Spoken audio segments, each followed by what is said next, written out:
Bienvenidos a un episodio más de Se Vale Pensar.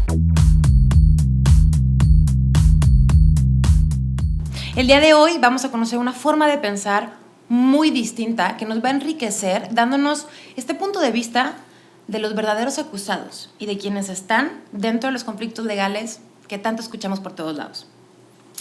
El día de hoy tenemos al autor de Transformalia, un empresario, escritor y conferencista originario de Guadalajara, administrador de empresas con maestría en comunicación y especialidad en alta dirección del IPADE.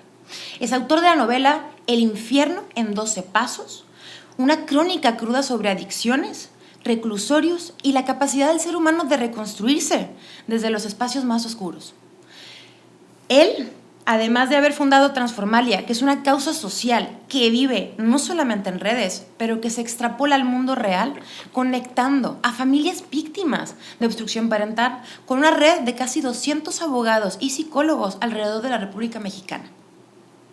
Desde Transformalia, Raúl ha convertido una de las voces más visibles de la crítica en la implementación de leyes con perspectiva de género, como son particularmente la ley vicaria, la ley Valeria y la ley Alina. Él denuncia cómo el sistema legal puede ser instrumentalizado para destruir familias. Su trabajo le ha costado ser señalado públicamente. Y por eso hoy es un invitado muy especial, porque es el primero que ha sido exhibido en la mañanera y que hoy tengo la oportunidad de platicar con él. Él es Raúl Rodríguez. Bienvenido, Raúl. Niki, muchas gracias.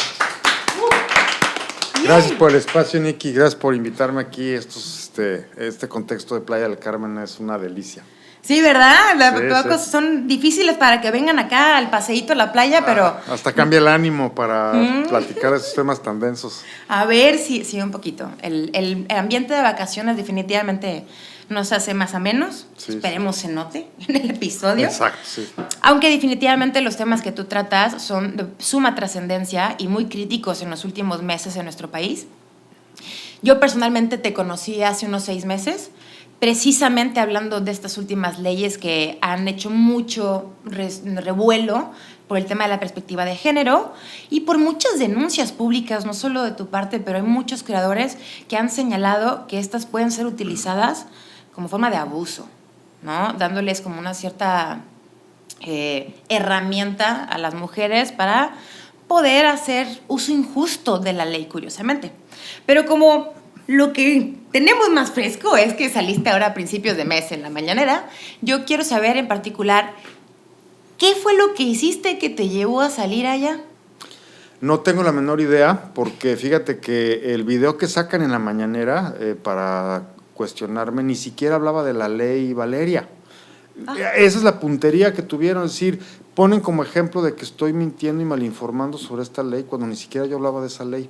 Y ¿sabes qué es lo paradójico, Niki? Que nosotros en Transformalia hemos sido firmes defensores de la presidenta Sheinbaum y nosotros consideramos que el sello feminista de esta administración es inevitable y además la sociedad debe de dar acompañamiento a esa pretensión del gobierno en turno porque coincidimos en que hay una estructura machista tradicional que efectivamente violenta a la mujer de muchas maneras.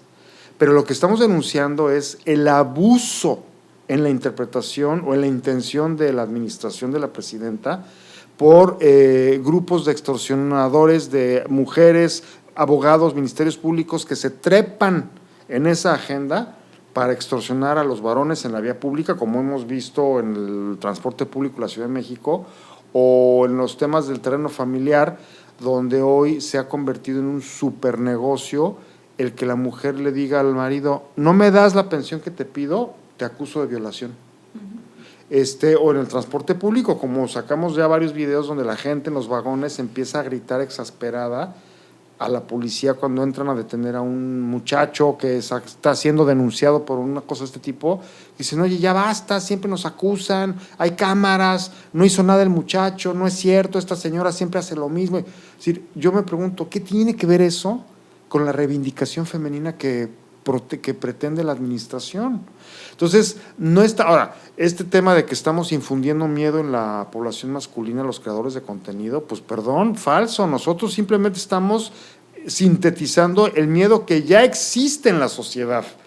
Todos los videos de los taxistas de aplicación, que incluso han brincado a los medios de comunicación, son prueba de la preocupación fehaciente de los varones ante este clima de hostigamiento hacia el varón, que yo insisto, no tiene nada que ver con la reivindicación de la mujer.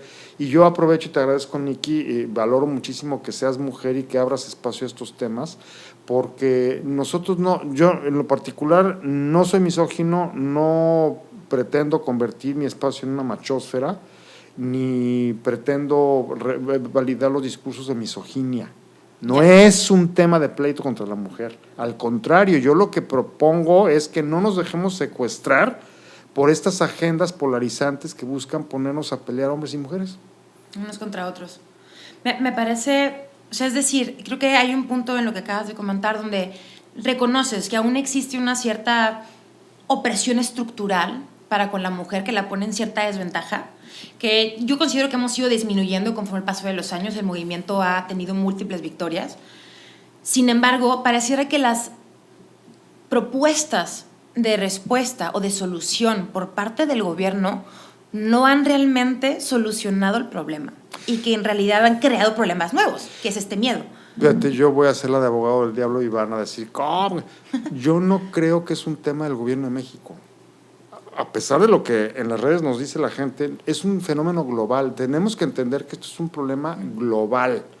Hace un par de días yo compartía con la audiencia un video de Australia, un chavo, un señor de allá, así en un parque, igual como yo le hago, ¿no? Con la gorra caminando, y sacó un video diciendo, oigan, en Australia esto está fuera de control, el tema del feminismo radical y ta.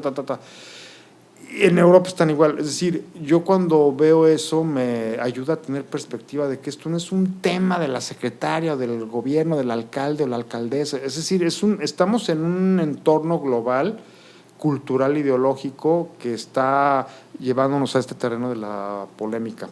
Entonces, yo lo circunscribo a un tema ideológico global. Y aquí la gran pregunta, Nikki, es... sí, hay una estructura que tenemos que desmontar, pero ¿cuál es el punto medio que no nos lleve a al descafeinamiento del hombre? Descafeinar al hombre y quitarle sus atributos que debe y puede y tiene que aportar a la familia, por ejemplo. ¿Cómo cuáles crees que se les están perdiendo? Pues mira, no soy sociólogo, no soy psicólogo, no soy abogado y no me gustaría afirmar cosas que me trascienden, pero yo en síntesis de lo que yo recibo de las redes sociales de miles y yo reto a quien quiera constatar lo que estoy diciendo, porque luego podría pensarse que estoy echándome yo atributos.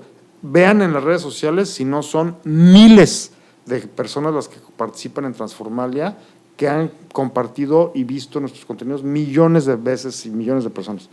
De estas miles de personas hay una constante de los hombres que se quejan de que estamos siendo tan acotados ya culturalmente, legalmente, que el hombre está perdiendo la posibilidad de aportar a la sociedad o a la familia desde el lugar que le corresponde. Digo, las nuevas masculinidades me impiden afirmarte algo tajante porque hoy se está planteando la idea de reformar la idea tradicional de la masculinidad y eso está perfecto, pero ¿sabes cuál es el problema?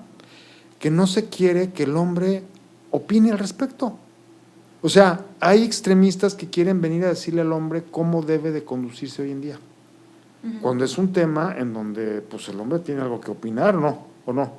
A mí me queda claro que el hombre moderno no sabe cuál es su lugar hoy en día en la sociedad.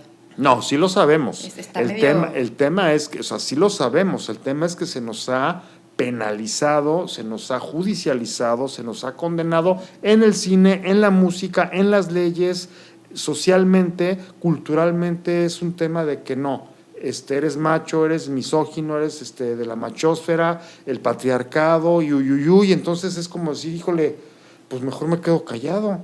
Nada más que, ¿qué crees que está pasando? El techo de cristal se rompió porque ahora quienes están alzando la voz son las mujeres. Y yo vuelvo a invitar a la gente cordialmente a que constate mi dicho y se meta a los videos de Transformalia y vean en las redes sociales que quieran, quienes opinan mayoritariamente de estos temas son las mujeres. Porque lo que no se está midiendo es que el varón agredido, señalado, juzgado, criticado, tiene hermanas, tiene madre, tiene hijas, tiene primas, puede tener hasta esposa. Yo he encontrado muchas mujeres que dicen, oye, la ex esposa de mi marido no le deja ver a sus hijos. Oye, la ex esposa lo está denunciando después de años de no verse por no sé qué, no sé qué. Abuelas que están obstruidas, tías que están obstruidas de ver a sus sobrinos, a sus nietos. Que esa es la parte que no estamos viendo. Es decir, hombres y mujeres, está bien. Nada más que del lado de la familia paterna hay mujeres que están siendo violentadas por estos abusos, ¿sabes? Completamente. Completamente, y es mucho de nuestro lado, de que las que hemos querido alzar la voz, porque es hasta que te pasa. Cuando lo ves de cerquita, aprendes a reconocer el peligro. Creo que un limitante que batallamos las mujeres para alzar la voz es que también nosotras crecimos con un adoctrinamiento de ser solidarias entre mujeres, y esta solidaridad femenina, ya como sororidad, realmente deja muy ambiguo, y es no criticamos a ninguna otra mujer. Hasta que te pasa, como dices. Hasta que la mujer que no quieres criticar maltrata a un hombre en tu vida. Y ahí ya ninguna se queda callada. Así es. Y esto se ha vuelto cada vez más relevante porque realmente es un autosabotaje entre mujeres. Ni siquiera es algo de segundo plano. Definitivamente beneficia a las acusaciones falsas y a la parte de los hombres. Pero hay una prioridad entre mujeres también de empezar a señalarnos, porque quienes terminan por perder son las verdaderas víctimas. Y yo te diría algo, ¿cuál fue una de las varias, pero cuál fue de las principales demandas de las mujeres el 8 de marzo en México, de este 2026? La desaparición forzada, entre otras, pero esa fue una de las principales. Ahora, lo que yo señalo, y no de mi ronco pecho, es decir, sintetizo lo que me han platicado en entrevistas muchos expertos y expertas. Es decir, oye, la desaparición forzada, México está enlutado con casi 30,000 mujeres desaparecidas en los últimos 7 años o 10 años. Sí, pero hay 70,000 hombres también desaparecidos. Y el tema no es de género, es la delincuencia organizada la que genera estos problemas. Es decir, no es el ciudadano a pie, no es el muchacho estudiante de prepa de universidad que se le quiere crucificar en el tendedero feminista de la universidad. Ese no es parte de la machósfera culpable de esas desapariciones. Claro. Es la delincuencia organizada. Y eso lo tiene muy clara la mujer cuando en las manifestaciones del 8 de marzo dice, oye, pues sí, esto y aquello, y los apoyos, sí, pero ¿qué onda con las desapariciones? Entonces, es en donde yo digo, hay que darle acompañamiento al gobierno, hay que darle acompañamiento al Estado, porque no es, y vuelvo a ser la de abogado del diablo, porque luego dicen, no, es que trae grilla o trae jiribilla. No, yo creo que no es un tema que tengamos que enfocar contra un partido, un gobierno en turno. Yo creo que más bien como ciudadanos tenemos que exigirle a todos los partidos que se posicionen respecto a estos temas que están lacerando al tejido social. Eso sí, exigirle, y entonces no es un tema partidista nuestro, pero sí político, que no es lo mismo, ¿eh? Es decir, todo lo que incide en la vida del ciudadano es política. Uh-huh. El transporte público, lo que pagas de boleto en el transporte público, lo que te cobran en el sistema de agua, los impuestos que pagas, la ley federal del trabajo, el medio ambiente, el cuidado de las playas, todo en tu vida, todo tiene que ver con la política. Otra cosa es que cada quien agarre partido, ¿no? Entonces, yo digo, no se trata de partidizar esto, se trata de exigir como ciudadanos que los partidos tengan un posicionamiento respecto a estos temas que están lacerando a la sociedad. Ciertamente, me gusta tu punto. Creo que es más el responsabilizar a la autoridad que en general agarrar partidos. Personalmente, y creo que muchas mujeres van a pensar también aquí como yo, y es que nos cuesta hacer esa discernir entre no partidario y tal, porque definitivamente, ahora que tenemos la primera presidenta mujer, se ha politizado mucho todo el movimiento feminista y toda la ideología de género, y a las mujeres siento que tenemos más presión por respaldar ese tipo de gobierno, porque en teoría es un gran logro, no es en teoría, la realidad es que es un gran logro el que tenga una mujer en el puesto más alto de poder que nos represente, pero ¿cómo nos está representando? Mira, yo por ejemplo, yo fui un firme, bueno, y me fue en feria, pero fui un firme defensor de Sheinbaum cuando lo de las escrituras del Infonavit, que cómo era posible que las escrituras y que la mujer, yo digo, oye, bueno, a ver, dentro de lo posible, realmente el margen de maniobra para el gobierno es poco cuando se trata de darle un beneficio tangible a la mujer. Entonces, cuando tú ves la política específica de la escrituración del Infonavit, coincide en lo que dices, se ha politizado mucho y ya por principio a ciegas se le apoya o se le critica al gobierno en estas medidas y digo, ya hay que discernir, como dices. ¿Por qué no estoy de acuerdo en la crítica contra el gobierno de Sheinbaum en lo de las escrituras del Infonavit? Porque, bueno, a ver, si tú quieres obtener una escritura más económica que lo normal, lo usual, bueno, pues te formas en esa fila a sabiendas que el requisito es que la escritura salga a nombre de tu esposa, ¿no?, de tu mujer. Y si no quieres, y si quieres mantener, bueno, pues te formas en la fila tradicional, es decir, existe la posibilidad. Y es ahí, por ejemplo, en donde yo veo que sí tiene sentido este discurso de reivindicación. Por ejemplo, también en la nivelación salarial. Yo trabajé en espacios donde me constó que había mujeres que hacían el mismo trabajo que los varones y ganaban la mitad. Tenía una pareja que era de lo que se quejaba, ¿no? Que si, oye, yo hago mi chamba que tal, y gano la tercera parte. Es decir, hay cosas en las que sí tenemos que alzar la voz como sociedad. Pero yo vuelvo a lo mismo, Nikki. Fíjate, ahorita hablaremos, ¿no?, de la ley Alina, la ley Vicaria, la ley Valeria, como platicábamos, pero, o sea, tú las lees y son el nirvana. Esas leyes te prometen el nirvana. Tú lees las leyes, los considerandos de esas iniciativas de ley o del contexto, y es el paraíso terrenal manifestado en la República Mexicana. Okay. ¿Cuál es la bronca? ¿Quién las interpreta? ¿Quién las ejecuta? Pero ¿cuál es el tema, Nikki? En México, ¿sabes cuál es el porcentaje de impunidad de los delitos denunciados? No. Más del 90%. De los denunciados, más la cifra negra que no se denuncia. Entonces, en este pastel podrido, además rebasado, fíjate, nosotros nos han contactado ministerios públicos y jueces, ¿no?, y por ahí algún magistrado también nos buscó para acercarse a ver cómo orientarnos y ayudarnos en esta visibilización, y nos decían, oye, está peor de lo que denuncias. Entre otras cosas, porque el sistema está rebasado. ¿Tú sabes cuánto tarda un amparo? 5, 7, 10, 11, 15 meses. ¿Por qué? Entre otras cosas, porque son cargas y cargas y cargas y cargas y cargas de expediente que no pueden desahogar rápidamente el sistema. Y mientras tanto el acusado está en el bote. Que ahorita lo vamos a hablar de la extorsión perfecta. Tú ya me llevarás a ese terreno, pero me gustaría que la gente, tu público, tu numeroso público, sepa de la extorsión perfecta que se está gestando en México. Sí, definitivamente tenemos muchos temas que abordar. Dimos un buen intro.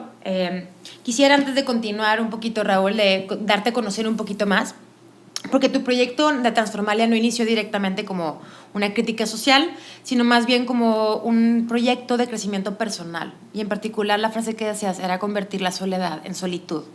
Y es aquí un poquito donde quisiera que me platicaras más de este enfoque que eventualmente te llevó, pues, a este camino de apoyo social. Sí, Nikki, fíjate que yo hice casi un poco más de 8 años de labor social en reclusorios, con enfermos terminales, con ancianos abandonados, con gente en situación de calle, y a raíz de una experiencia, una crisis personal que tuve, que me metí a un tema de meditación y tal, y el guía que nos daba clases de meditación nos decía, ustedes no conocen el dolor ajeno, no conocen no tienen perspectiva del dolor. Yo, por ejemplo, ese día me decía, oye, ¿qué fue lo que te hizo venir aquí el día de hoy, ¿no? Entonces, una chava decía, no, pues es que mi novio me colgó la llamada, me colgó el teléfono, y otro, no, pues es que a mí me reprobaron en la escuela, y otra señora, no, pues es que a mí se me perdió el monedero, y yo me acuerdo que a mí lo que me había fastidiado ese día es que el cinturón de la camioneta me había arrugado la corbata. Estaba todo el día con la corbata. Entonces nos veía este señor y decía, no tienen idea del dolor en la vida, no tienen perspectiva. Entonces, vayan a contactar el dolor ajeno para que se den cuenta de dónde están parados. Y ahí fue donde yo empecé con un grupo de gente a hacer labor social en estos espacios, en Santa Marta, Catitla, en la Ciudad de México, en anexos, en pabellones de enfermos terminales. Y fue una experiencia que me conmovió mucho, me ayudó a dejar ciertos vicios, otros no los he podido dejar, pero unos por otros. Pero sí, a lo que voy es que eso me llevó a estos temas de introspección, ¿no? Y yo aprendí este concepto de la solitud y básicamente consiste en aprender a acompañarte a ti mismo. La soledad es esta sensación de sentirte solo aún estando acompañado. Es esta búsqueda de la media naranja porque tú partes de la idea de que eres mitad de algo, eres incompleto. Y en estos temas ¿no? de introspección y meditación y todo el mindfulness, todas estas cosas, yo aprendí y comparto esta idea de que la solitud consiste en tú aprender a acompañarte a ti mismo, perdonarte, quererte, escucharte, pasearte, alimentarte, cuidarte, perdonarte, o sea, es tú siempre estar contigo, es un egoísmo legítimo, le llaman, y es un asunto de, ¿cómo se llama? Yo leí una frase en Facebook, no sé quién la dijo, pero me encanta, que decía, tú, siempre tú, pero primero yo. Y eso aplica para todo. Sí. Para tus hijos, para tu cónyuge, para tu jefe, para tus abuelos, para tus hermanos, para tus amigos. O sea, es tú. Si tú Primero siempre. ocúpate de ti y luego de los demás. Exacto. Y es un legítimo egoísmo. Y entonces la solitud vertebra toda tu vida, ¿sabes? Y esto ha sido algo que yo he promovido. Incluso nos llevó la legislatura pasada a proponer una iniciativa de ley en torno a la norma 035, no sé si la has escuchado. No, ¿cuál es? La norma 035 sirve para identificar los riesgos psicosociales en el trabajo, es decir, aquellos factores que afecten el estado emocional del trabajador. Nada más que el problema es que la norma, igual como hablábamos de las leyes con perspectiva de género, son una preciosidad, es un mundo ideal, pero no tiene dientes la ley. Entonces hay empresas que al empleado le dan vales de despensa o le dan un ticket para el cine, un 2x1 para el cine, y ya con eso cumplen con la norma. Ah. O sea, violentan a la mujer en la fábrica o hay abusos de trato, etcétera, de los jefes o lo que sea, o no hay buena contraprestación salarial, pero te regalan unos tenis para que vayas a hacer gimnasia, ¿no? Gimnasio, y entonces ya cumplieron con la norma. Entonces, lo que nosotros proponíamos en esta iniciativa, que pues no llegó a gran cosa, ¿verdad? No, en el legislativo no hubo eco, fue darle a la norma toda una serie de argumentos del cómo las empresas pudieran efectivamente incidir en el bienestar emocional de los empleados, porque lo que hemos detectado, y que viene con lo que hoy amablemente me permites exponer del tema de la perspectiva de género, es el deterioro emocional de México. Uh-huh. De los mexicanos. Y a nivel global, vuelvo a lo mismo, o sea, no es grilla contra un gobierno en turno, o sea, a nivel global estamos estresados después del mundo pospandémico. Sí. Hubo una explosión de divorcios, de violencia intrafamiliar, de deserción escolar, de incremento en adicciones, etcétera.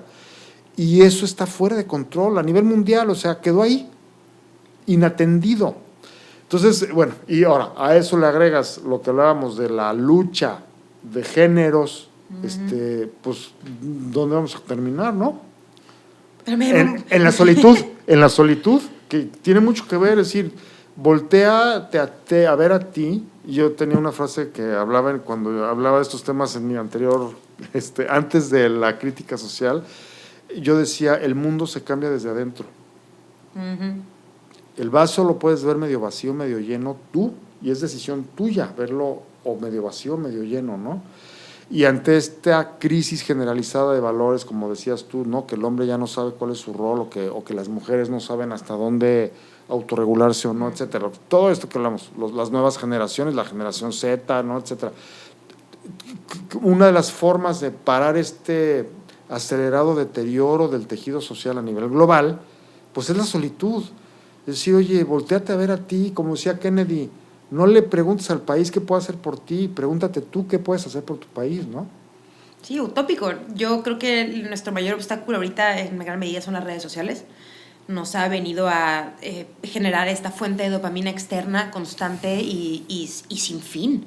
Entonces, el momento de regresar a esta introspección personal y buscar, como tú lo mencionas, me gustó, de egoísmo legítimo y la parte de solitud de cada individuo y partir de ahí para generar un cambio en el mundo, va a ser muy difícil con las dinámicas actuales, porque ciertamente el hartazgo no es normalmente solamente en México, sino que viene en todo el mundo, lo estamos viendo. Sí. Desde el COVID hubo mucha desconfianza en las fuentes de ciencia, de los profesionales de salud. Las vacunas, sí, claro. Fue un bombardeo de mucha información que generó desinformación y me gustó lo que tocaste porque es algo que pues lo vivo, pero tal vez no lo había aterrizado, pero efectivamente a raíz de la pandemia del 2020 todos estamos un poquito cada quien por su lado, ya no sabes ni qué creer. Fíjate lo grave, digo, tú y yo, tú eres mucho más joven que yo, pero no eras adolescente en la pandemia, pero imagínate los adolescentes y los chavos en pubertad, se les cercenó esa etapa de la vida.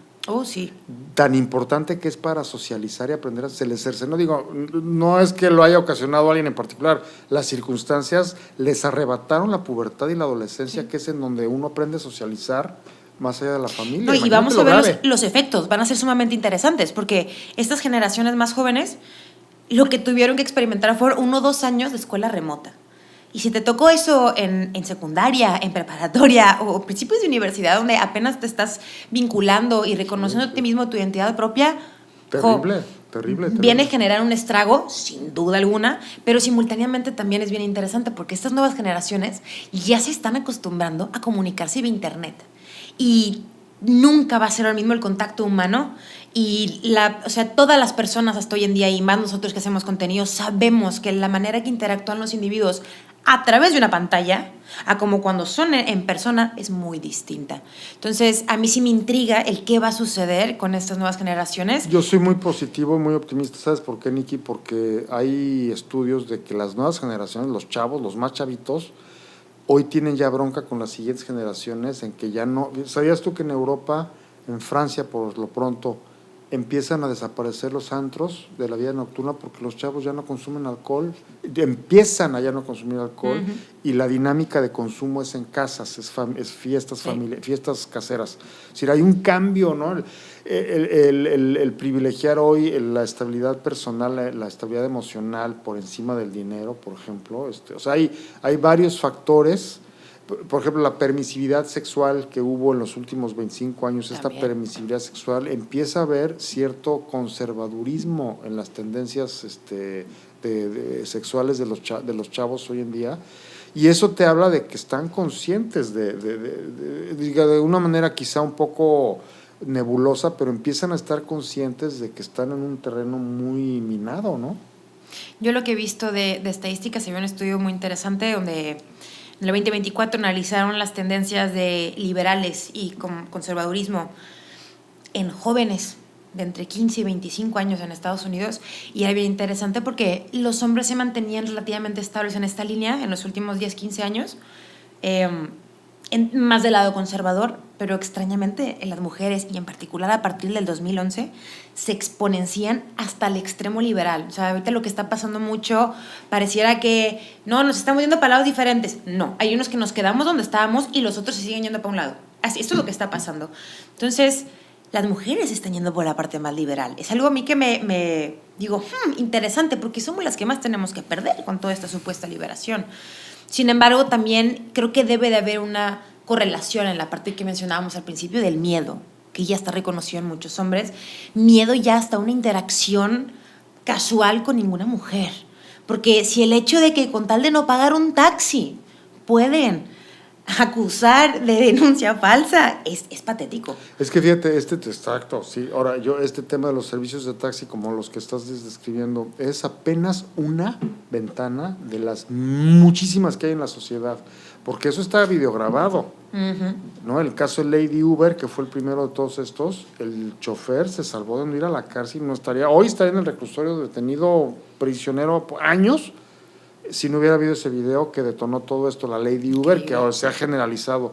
Pero imagínate qué pasa en los contextos de divorcio, que lo hemos recibido, te lo vuelvo a repetir y sostengo lo que digo, miles de testimonios hemos escuchado, miles de hombres que dicen, oye, yo no me alcanza la pensión. Hay un extranjero en México que me decía, oye, yo gano 10 pesos, y mi ex lo sabe, me pide 100 como manutención, y si no lo hago, ya me amenazó con acusarme de violación. Entonces me decía, yo no pude ir a casa de mis hijos a verla porque temo que estando yo ahí le llame a la patrulla y diga me acaba de violar o me acaba de golpear. Entonces, esto es el punto de partida de tu estafa perfecta. Pues es una de las partes, pero fíjate, te platico.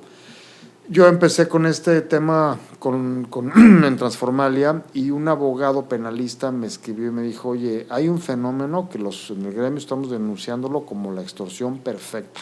De hecho, tuvimos un live con él. Resulta que tú vas en la vía pública y de pronto un policía en el metro, en el metrobús, te agarra y te dice, oiga, aquí la señorita dice que usted le acaba de ofender o manosear, tengo que llevarlo remitido al Ministerio Público. Oiga, que yo no fui, pues no sé, yo estoy obligado a llevarlo porque la señorita lo está denunciando, ¿no? Te llevan al Ministerio Público y el Ministerio Público, sin esperar que haya pruebas en contra o a favor, judicializa el tema y te remite con un juez de control. Y entonces el juez de control, muchas veces, dicho por este abogado, y están ahí las grabaciones, no estoy inventándolo, decía él, muchos jueces están empavorecidos de que lleguen grupos feministas a destrozar el juzgado y a pintarajear, y para lavarse las manos dicen, ¿sabes qué? Yo no me puedo pronunciar, te vas al reclusorio y vía amparo, defiéndete. Y es lo que te decía, ¿cuánto dura el amparo? Dura 6, 8, 10, 15 meses. ¿Por qué? Por la sobrecarga del sistema judicial. ¿Qué pasa con el varón en el reclusorio Oriente, en Barrientos, en el reclusorio Norte, en el que sea? ¿Qué pasa? Pues el hombre dice, oye, perdí mi trabajo, llevo 4, 6, 8, 15 días de no presentarme porque estoy detenido, mi familia me tuvo que traer un pants para dormir en una celda con 35 varones, ¿no? Entonces, ¿qué hacen? Oye, ¿cuánto quieres por retirar la querella? Sácame de aquí. Entonces, la mujer, en algún momento, ¿no? La autoridad dice, a ver, la señorita perdió 2 días de trabajo por la denuncia y por venir a denunciarlo, y además tiene un problema psicológico gravísimo. Entonces usted le debe 2 días de salario y terapia. 15,000 pesos le debe usted. Y el hombre dice, oye, no le hice nada, pero con tal de salir lo pago, ¿no? Pero ¿qué crees que dicen muchas mujeres? Dicho por abogados, no estoy infundiendo miedo, no estoy inventando, incluso ahí está el video en mi YouTube de ese live. ¿Qué crees que dice la mujer? Quiero más. Muchas, no todas, porque sí hay algunas víctimas, ¿no? Pero yo quiero 500,000 pesos. Entonces, ni tú ni yo, 200, 300,000 pesos con tal de retirar la querella para que el hombre pueda salir de la cárcel, o bien se tiene que quedar 6, 8, 10, 12, 15 meses con el amparo. ¿Y qué crees, Nikki, que pasa cuando sale? ¿Y luego qué procede? Puede ser que demuestre su inocencia y ni siquiera usted disculpe. A la mujer ni siquiera se le exige que vaya y repare ningún daño, nada. Entonces, Claro, sí, por sí. eso es la extorsión perfecta.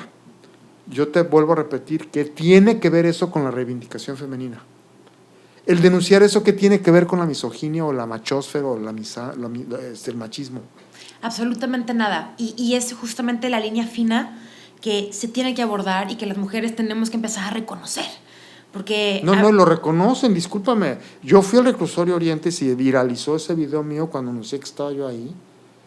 Decenas, Nikki, decenas de personas afuera del reclusorio, decenas. El día que estuvimos ahí, se acercaron con nosotros a decirnos, mi hijo está detenido, mi esposo está detenido, mi hermano está detenido. Ahí están las entrevistas, no estoy inventándolo, están en mis redes sociales. Las abogadas afuera del reclusorio Oriente diciendo que esto es un fenómeno creciente. Creciente, donde cada vez más hombres son encarcelados. Fíjate, te voy a platicar un tema de un intento de feminicidio que tiene que ver con la ley Alina, que íbamos a hablar, ¿no? En algún momento. ¿Puedo de una vez adelantarme? Me decía una abogada, una muchacha, el novio la empujó, entonces ella fue enojada y lo denunció. Entonces la autoridad fue, no soy abogado, pero digo, la policía de investigación o quien tuviera que ir fue, y encontraron, porque en la discusión se rompió un vaso y creo que él fue el que se cortó un dedo y había gotas de sangre. Entonces, ella había denunciado por un delito menor, ¿no? al novio, pero la autoridad fue la que dijo esto fue intento de feminicidio. Por lo tanto, va a la cárcel, a la grande, y va años. por la sangre. Por todo el contexto, porque la ley, digo, no sé si aplicaban aquí la ley Alina, pero aprovecho para comentar que la ley Alina lo que considera es el contexto para atenuar la responsabilidad de la mujer en el asesinato del cónyuge. O sea, es decir, es lo que te decía, o sea, las leyes son una preciosidad y te prometen el nirvana. Pero Nada ¿bajo más qué que la contexto puedes atenuar la responsabilidad de un asesinato? de violencia física, violencia sexual, violencia preexistente, una estructura de autoridad, de miedo, de poder prevaleciente previo al crimen. O sea, la mujer sí puede responder con violencia a la violencia, pero ustedes no.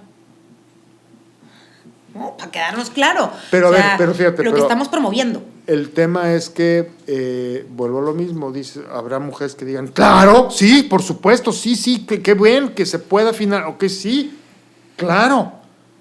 Pero yo les pregunto, en un sistema de justicia con un 95% de impunidad, con los niveles de corrupción y de incapacidad que conocemos, históricos, yo no hablo del periodo actual, toda la vida México ha tenido ese problema, décadas, no lo estoy personalizando a un periodo sexenal, décadas llevamos con este sistema judicial corrupto e incompetente. ¿En esas manos vamos a dejar ese criterio? Hay muchísimos casos ahorita hay uno que se está empezando a viralizar de un muchacho que hay videos que demuestran que no intentó ahorcar a la novia y está encarcelado y una sentencia de 6, 8, 10, 12 años, no sé, una cosa así, no vi bien pues ya está sentenciado, o sea, se está viralizando la denuncia porque está sentenciado por intento de feminicidio. A pesar de haber evidencia de su inocencia. A pesar de haber evidencia, pero a ver, yo te digo, hay casi 200 abogados y terapeutas que se han acercado a Transformalia, que yo les agradezco y reitero, siempre que puedo les reitero mi gratitud, porque ellos solitos son los que dicen, oye, yo veo en la línea de batalla esto y yo doy pro bono asesoría a quienes lo necesiten, ¿no? En mi ciudad. Y muchos de ellos nos lo han dicho, es decir, hay este abuso que se está generalizando en el tema de acusaciones, denuncias de hechos falsos, pero también está el tema familiar, es decir, son las dos vertientes que derivan del abuso y la interpretación de las leyes, pero sobre todo en las denuncias de hechos falsos. ¿Por qué crees que hay tantas iniciativas contra las denuncias de hechos falsos? Porque es un fenómeno generalizado, pero no es un tema de los creadores de contenido. O sea, no es un tema de que Nicky o Raúl o Transformables empiecen a poner a grillar, o sea, estamos captando la tragedia social. Sí, fíjate que es un tema súper debatible. Yo cuando empecé a envolverme, porque claro, nosotros tenemos también una plataforma que permite escuchar el eco social más fuerte. El recibir todos estos mensajes y comentarios te da una perspectiva más amplia de lo que está sucediendo y no todos tienen este alcance. Pero simultáneamente, al tratar de investigar, ¿por qué todo el mundo dice que solamente el 1% de las denuncias son falsas? Y busque. Te voy a decir, te voy a dar un dato espeluznante. Yo no encontré ningún organismo que se dedique a contabilizar de manera sistemática las denuncias falsas, al menos en México. Pero ahí tengo un dato estremecedor para que tomen nota. Otro. Resulta, es lo que te platicaba yo ayer, que estábamos como poniéndonos de acuerdo del día de hoy, el tema de que el machismo es el que está afectando al hombre. ¿Por qué? Porque el machismo es el que dice, el hombre no llora, el hombre no se queja, al hombre no le puede pegar a una mujer, el hombre no puede reconocer que su mujer le pega o lo mangonea, entonces el hombre no denuncia. Entonces pasan dos cosas. Los hombres por cuestión cultural no denuncian, entonces hay una cifra negra de delitos no denunciados, pero hay otra peor todavía. El hombre que denuncia, pobre de él, porque la mujer le contesta, me violó, me violentó, me amenazó, y con las leyes de perspectiva de género, con perspectiva de género, las lleva de perder el hombre. Entonces, el rebote legal es tan grave que muchos hombres prefieren quedarse callados. Entonces, claro, que dicen, no, pues es que claro, la mujer es la violentada, pues claro, pero porque el hombre no denuncia. O sea, hemos desincentivado las denuncias masculinas a raíz de como este bozal que tenemos por las ventajas legales de las mujeres. Fíjate, ahí sí, y hay casi, me decían, casi 400 organizaciones pro infancia y o pro derechos del hombre en México. 400.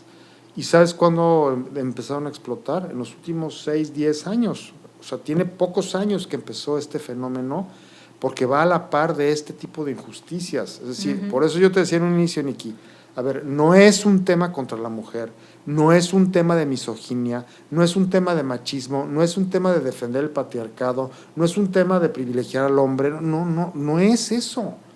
Es el tema de que, y tú ayer me lo comentabas cuando platicábamos, o sea, la violencia no tiene género, la justicia debe de aplicarse más allá del género. ¿Qué pasó con Ángel? Estamos ahorita en la tragedia del niñito de Terrible. 4 años de Ángel. Terrible. A mí me conmovió, me estremeció y verdaderamente me sulfura. Yo invito a tu público a que vean el caso de Angelito, el niño de Argentina, que se hizo un escándalo mundial, de que el padre denunciaba el riesgo del niño con su madre, y lo denunciaba y corre riesgo, y la psicóloga y el juez, con una interpretación con perspectiva de género errónea, automática, ideologizada, ignoraron eso, entregaron al niño a la mamá y la mamá lo acabó desviviendo a golpes. Así. Y ese caso, hay otro que entrevisté, que está en mis redes, de Monterrey. Fíjate, esta persona él fue apuñalado por la mujer, fue a dar al hospital moribundo, estuvo internado él por apuñalamiento. Ella reconoció que tenía problemas psiquiátricos y aún así en el proceso conserva a los hijos y él no se puede acercar y las lleva de perder él. O sea, tiene que ocurrir una tragedia como la de Ángel en Argentina o el niño Dupuy. El niño Dupuy fue lo mismo. ¿Supiste del niño Dupuy? No, lo mismo de me Ángel. estoy asustando con la cantidad de ejemplos que traes. El niño Dupuy de Argentina fue un escándalo también hace pocos años, en donde las mamás, eran 2 madres, lo asesinaron. Las mamás eran pareja del mismo sexo, murió el niño a golpes por estas 2 mujeres, pero también después de un proceso legal en donde había evidencias de que eso podía pasar y el sistema le valió gorro. Entonces, eso nos lleva a la ley vicaria. La ley vicaria establece erróneamente que solamente la mujer es víctima de violencia en el matrimonio cuando el marido usa a los hijos para afectar al cónyuge. Y entonces la interpretación es que solamente la mujer es víctima de esa circunstancia, que el hombre no puede ser víctima. Que es por definición, tengo entendido, fueron en el 2016, 2018 en Argentina donde surgió la primera vez la parte de ley vicaria. Es que la ley vicaria parte de un estudio que después un grupo de científicos, y no nada más ellos, hay muchas voces que alertan sobre el fundamento, el origen. ¿Has jugado Jenga? Sí. Bueno, ya ves que el Jenga, si tienes las fichas chuecas de inicio, pues todo el edificio llega a un punto en que se derrumba. Correcto. Es la ley vicaria. El fundamento de la ley vicaria es como el Jenga. Sus fundamentos son falaces. Y está evidenciado. Alejandro Mendoza, un mexicano con 28 científicos, documentaron todas las fallas que tiene ese conjunto de principios que dieron inicio a la ley vicaria, que dieron origen. ¿En qué se basan principalmente para decir que tiene falacias dentro de la ley? Fíjate, colectivos feministas radicales han logrado que la violencia vicaria se tipifique como un delito de género exclusivamente contra la mujer y lo han insertado en el Código Penal de varios estados. Esto me lo dijo en entrevista un activista en favor de las infancias. El supuesto de esta ley es que la violencia solo la ejerce el padre y nunca la madre a través de los hijos para dañar al cónyuge. Para aprobar esta ley, esto me lo dijo en entrevista un especialista, se requería argumentación científica, pero no fue así. Simplemente un estudio que hizo una psicóloga se convirtió en la base para legislar la ley vicaria en México. Carecía de varios elementos técnicos que después algunos especialistas han criticado severamente. Una de las críticas de los expertos es que esta ley viola el interés superior de la infancia porque antepone los derechos de la mujer o la madre por encima de los del niño. El libro del doctor Alejandro Mendoza, publicado en noviembre del 2024, lo evidencia. Trabajaron con él 14 científicos con estudios de posgrado y de diferentes partes del mundo provenientes de universidades reconocidas y líderes en su campo. La revisión editorial la hicieron otros 15 científicos expertos con estudios de doctorado. Todos llegan a las siguientes conclusiones. La violencia vicaria no solo la ejerce el hombre, como es obvio, Dos, y es obvio porque hay casos que lo demuestran, no porque sea de obviedad, es porque la realidad lo refuta. Es un enfoque que desprotege a los niños porque viola el interés superior que debería prevalecer de ellos. 3. La obra de esta psicóloga en la que se basa la legislación de la ley vicaria está llena de inconsistencias, dicen los científicos. Carece de metodología y sustento científico, pero sobre todo tiene serios problemas de integridad científica. Algunos lo califican como fraude científico el concepto de la ley vicaria, porque hay una sistemática tergiversación de conceptos en el fundamento que te digo, como el Yenga, ¿no? Plagio, falsificación de información, prácticas de investigación cuestionables, ausencia de revisión por comités de ética y bioética, tú que eres del tema de la bioética, problemas metodológicos, malas prácticas editoriales. O sea, fiscales, jueces y magistrados han estado trabajando con leyes y conceptos que han sido sustentados con estudios apócrifos. Esto es lo que rige el futuro de las infancias de México. Y en otras palabras, la ley trae un sesgo. Si el estudio y la estadística detrás donde se fundamenta viene mal estructurada, todo lo que se deriva de ahí va a estar mal. Qué increíble aberración el hecho de esta parte de la ley vicaria, porque el caso de Coahuila, que fue el más reciente, creo que todo mexicano que no lleva bajo una piedra se enteró de este caso. Honestamente, muchos lo consideramos una increíble victoria y un gran paso de por fin una verdadera igualdad. Y me pareció sorprendente que desde arriba, y en particular la Secretaría de las Mujeres, que negáramos que exista este tipo de violencia a la inversa, cuando con todo respeto Disney hizo una película de esto y es la de Coco. Se evidencia perfectamente, si no quieren aprender de leyes, en Disney sale. Claro, el odio generacional de la herida materna para contra el padre puede trascender generaciones, así de grave es. Y la realidad es que no va a pegar, porque México es muy grande y no solamente es una cosa de mujeres contra hombres, los hijos de estos matrimonios que vivimos en carne propia, que la madre puede hacer también, utilizarnos como arma de venganza, lo sabemos. Y esto lo reconoció mismo Citlali Hernández en su primera intervención respecto a este tema.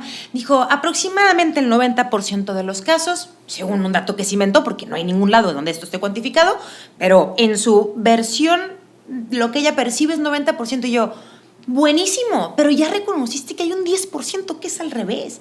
¿Quién protege a los niños de esas familias? Y aquí es donde muchas mujeres nos ponemos un freno y decimos, a ver, realmente queremos proteger a las mujeres, porque pareciera que las mujeres que son hijas, esas no importan, la única mujer que te sirve es la que es víctima. Esa es lo que me decía una feminista, Nina Massati, lo que acabas de decir, decía, oye, ¿cómo es posible que en el feminismo, la visión feminista radical, la mujer o la madre, sus derechos prevalezcan por encima de los del niño? Fíjate, sí. Me decía ella, fíjate lo grave, otro dato, como dice, otro dato para la estadística. Suelta.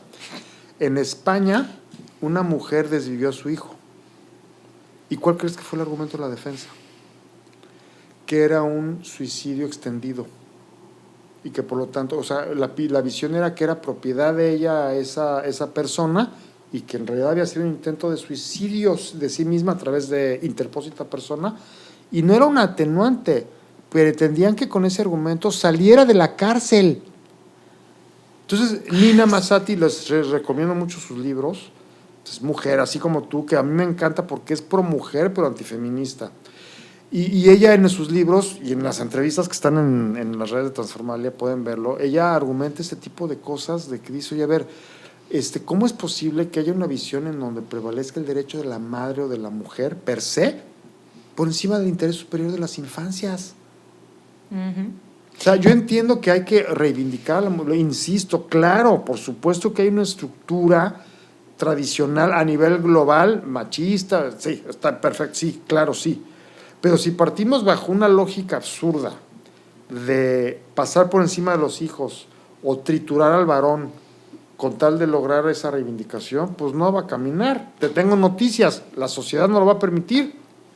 Es que esto se requiere mucho pensamiento crítico como mujeres, de la diferencia, porque hay una línea muy fina, ¿no?, entre el buscar soluciones, cambios que nos lleven a soluciones y cambios que nos lleven a conseguir venganza.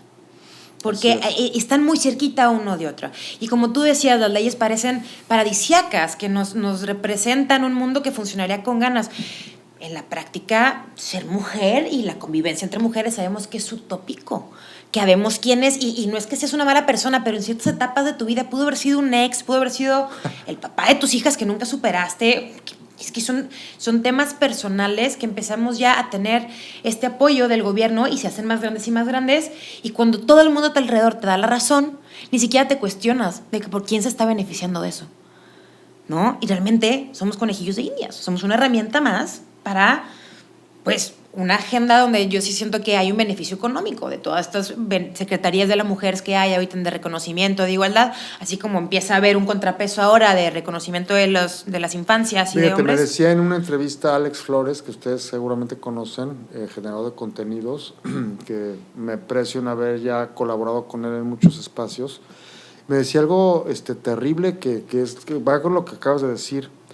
El presupuesto a favor de las mujeres en México en los últimos 10, 12, 15 años exponencialmente ha crecido.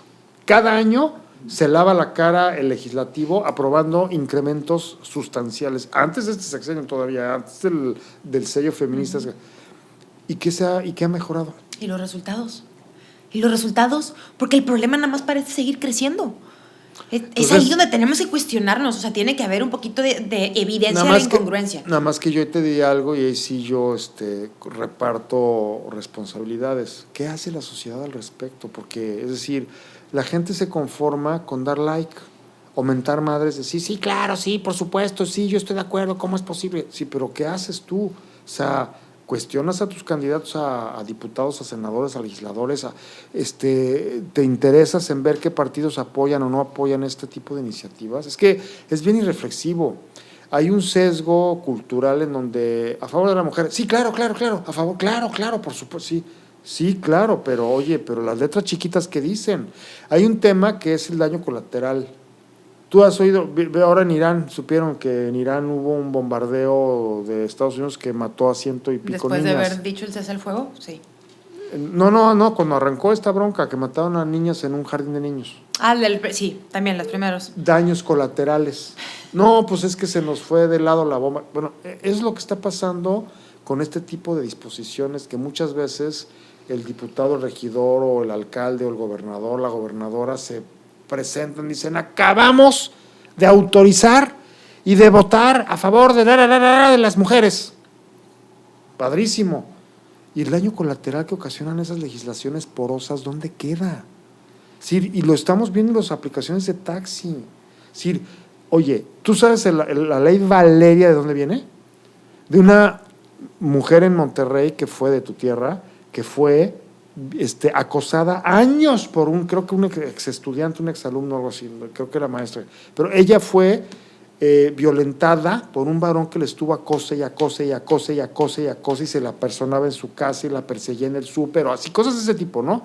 Bien a bien, no sé, pero es la idea, pues, que había un acoso constante, y cuando ella quiso denunciarlo no había un delito en esa conducta. O sea, no había nada que penalizar por el acoso constante. Oye, por supuesto que eso no es correcto y por supuesto que debe de atajarse esas conductas de los varones o de las mujeres. El problema es, como vemos en los taxis, que se ha hecho tan mal aplicada la ley, se ha generalizado, se ha aplicado tan a bote pronto, sin una reglamentación clara, sin penalizar las denuncias de hechos falsos, que estamos como estamos. Entonces yo lo que diría es, oye, las leyes están padrísimas, está muy bien, hay un fundamento, hay una razón de ser de esas pretensiones legales. La ley vicaria no, por ejemplo, por lo que hemos hablado, pero hay otras que sí, o en general sí. Pero es decir, oye, ¿por qué el propio legislativo no toma cartas en el asunto con las denuncias de hechos falsos? ¿Tú no crees que eso oxigenice a la sociedad cuando haya una política firme contra las denuncias de hechos falsos? Sin duda, creo que es el elefante blanco en la habitación ahorita, donde cada vez está más grande, ocupa más espacio, pero todavía no lo quieren voltear a ver. Me decía una activista que entrevisté, me dice, mira, lamentablemente todavía faltan en una alegoría, en sentido figurado, me decía, todavía faltan muchos heridos y muchos fallecimientos en este proceso social. Todavía no tenemos suficientes víctimas como para que la sociedad reaccione. O sea, todavía va a tomar décadas fíjate, me decía ella, décadas, para que la gente voltee y diga, oye, ¿qué es esto? Porque estamos apenas en el germen de la inconformidad. Por supuesto que se está mezclando con temas de que si estás a favor o en contra de un partido, que si estás haciendo grilla, que si estás manipulando, que si estás mintiendo y que no es cierto y que yo tengo otros datos. Pero al final del camino, hay, como dices, es un elefante blanco que está creciendo y las aplicaciones de taxis lo están evidenciando. Sí. Yo lo que digo es, oye, no nada más es eso, o sea, eso de los taxis es una ventanita. Volteen a ver los centros de convivencia familiar del DIF. Te invito a quien quiera refutarme, que vaya, insisto, reto a quien quiera refutar lo que estoy diciendo, a que vaya a un centro de convivencia familiar de los del DIF, donde están los padres, que las visitas con sus hijos. Uh-huh. Reto a en cualquier lugar del país, a que vayan y recaben por sí mismos los testimonios de lo que está pasando ahí. ¿Con qué se van a topar si fueran? Con una estructura de abuso sistemático, ya sea por ideología, por género o por dinero. Es decir, como decimos, de entrada el hombre es culpable. ¿De qué? No sé, pero tú eres culpable. Tú cargas con las pulgas, tú paga, cállate y quizá veas de a ratitos a tu hijo. Y si te pones necio, te acusamos de violación y de extorsión y de violencia y entonces vas a la cárcel. Hay un caso, fíjense, que entrevisté, que está en mis redes y ahí está con cara, el nombre y apellido, para que no digan que estoy mintiendo, desinformando y infundiendo miedo en la población masculina. Este hombre dice, fíjate, tiene pruebas de que su excónyuge, ella, le dio dinero al Ministerio Público. Tiene las transferencias. Los ex abogados de ella ya están como testigos de la causa de él, diciendo, sí, ella hizo eso. Ella llevaba al Ministerio Público a la casa, no sé si de ella o del abogado, para que ahí redactaran las actas de la denuncia, conviviendo con los hijos de ahí, los chiquitos, y estaba ahí el Ministerio Público recibiendo línea de la parte acusadora. ¿Qué más? Y acaba de demostrar que la abogada de su excónyuge tenía un pool que incluía testigos, juez, Ministerio Público, o sea, tenía como las obras de teatro, como el elenco. Tenía un elenco de personajes que la acompañaban. ¿Y cuántos divorcios crees que operó este elenco? Uy. 18. Por lo menos documentados 18 hombres víctimas de este elenco orquestado de esta abogada que se dio a la fuga porque o sea, se fue a la fuga, si era... Pero esto estamos hablando de un contexto en donde son hombres de dinero. Pero pasa lo mismo en las zonas paupérrimas de la República. O sea, nadie se salva. Entonces, yo te diría, y eso lo ves, ahora, ¿cómo me enteré yo? En los eventos pro infancia, pro familia, por hombres que me han invitado, porque yo ni siquiera tenía que ver con esos temas. Las circunstancias me han llevado a participar en esos eventos. Y esto que te estoy platicando, estoy sintetizándote el testimonio de decenas de hombres que me han dado su testimonio y que están en mis redes, Sí. Abogados y líderes de causas y padres de familia que me han testimoniado esto que te estoy diciendo. Me parece increíble, es que sí, creo que no dimensionamos hasta qué punto puedan impulsarse estas leyes, hasta qué alcance puedan llegar a tener, ni quién está detrás de ellas. Creo que cuando escuchamos, la audiencia puede llegar a escuchar a alguien mencionar o quejarse de alguna situación de ese tipo y siempre se minimiza y decir, ay, eres uno entre cuantos, ¿no?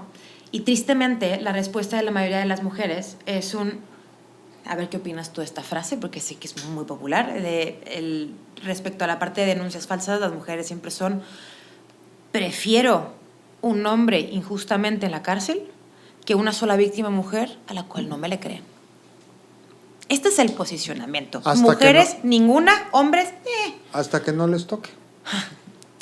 Exactamente. Hasta que no les toque, es decir, yo he visto feministas, reconvertidas, dos feministas reconvertidas, y una de ellas me compartió el video de otra de Europa, que también en sus entrevistas es recalcitrante, hasta que le entambaron a su hermano. Vale, hasta que su hermano en Europa, tiene prisión de años, sentencia por una denuncia falsa y tal. Hasta ahí esta mujer dijo, ¿qué es esto? Pues que, a ver, yo te digo, como todo en la vida, o sea, como todos los temas en la vida, no es un tema nada más de género, como todo en la vida, es decir, hemos perdido la capacidad de reflexión.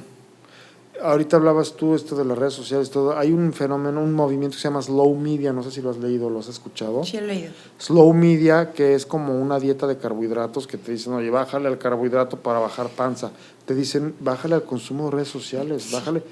Y hay un tema ahorita en mis redes sociales en abril, pueden verlo, es una serie de videos que saqué de cómo estamos crecientemente idiotizados por las nuevas tecnologías. Uh-huh. Ya no reflexionamos.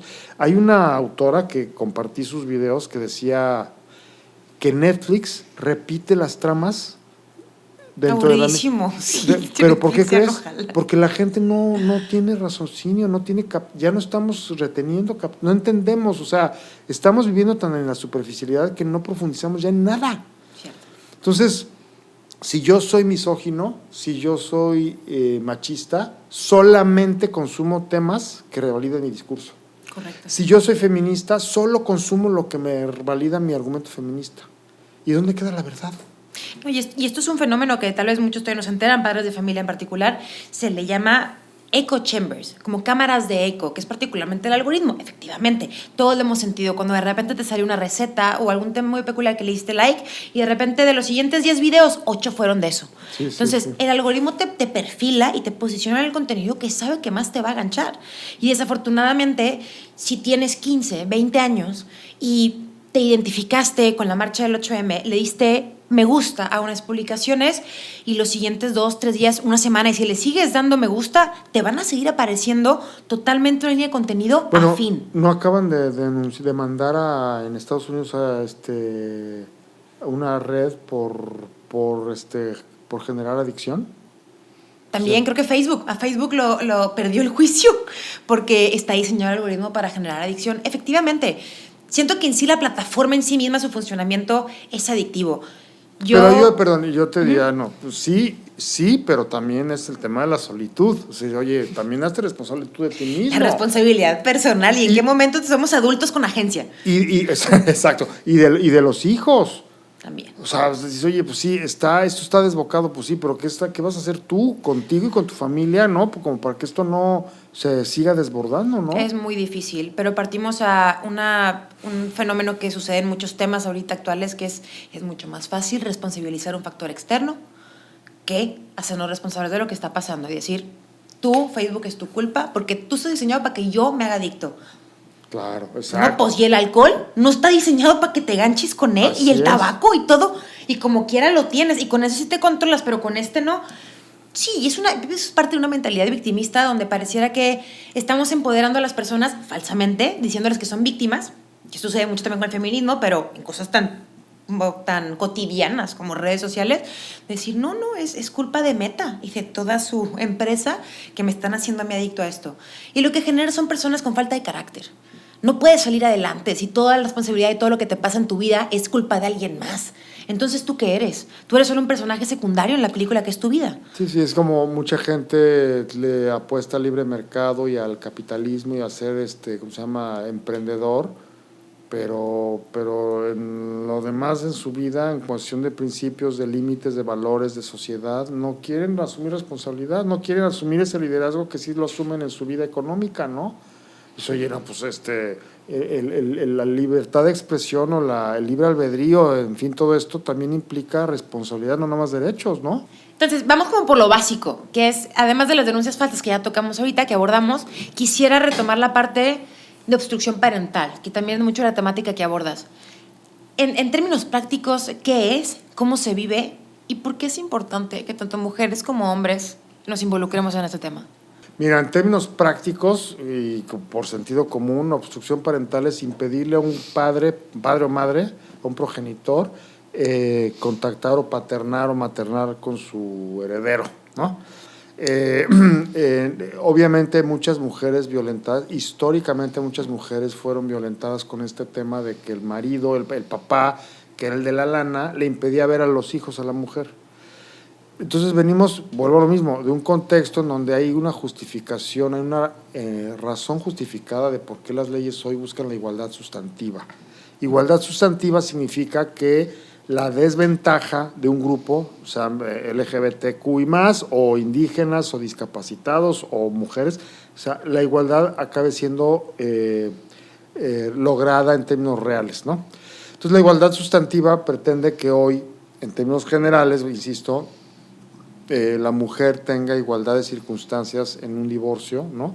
Considerando la estructura de preeminencia económica o el poder que tenga el varón, etcétera. Sí, pero volvemos a lo mismo, Nikki, es la interpretación del abuso aquí. Hay una cantidad de abogados inmorales que deberían estar en la cárcel y que es por eso que todas las iniciativas contra las denuncias de hechos falsos enfatizan en que el abogado que preste o sugiera este tipo de iniciativas vaya a la cárcel. Porque la mujer muchas veces no quiere violentar al exmarido, pero es el abogado el que las empuja hacia allá. Y el contexto es el que les permite decir, oye, acúsalo de violación o de violencia y le ganas el litigio. Le quitas la custodia, le quitas el acceso a los hijos, le subes la pensión alimenticia y dices, oye, ¿qué sociedad vamos a crear con eso? Hay un dato duro, estremecedor.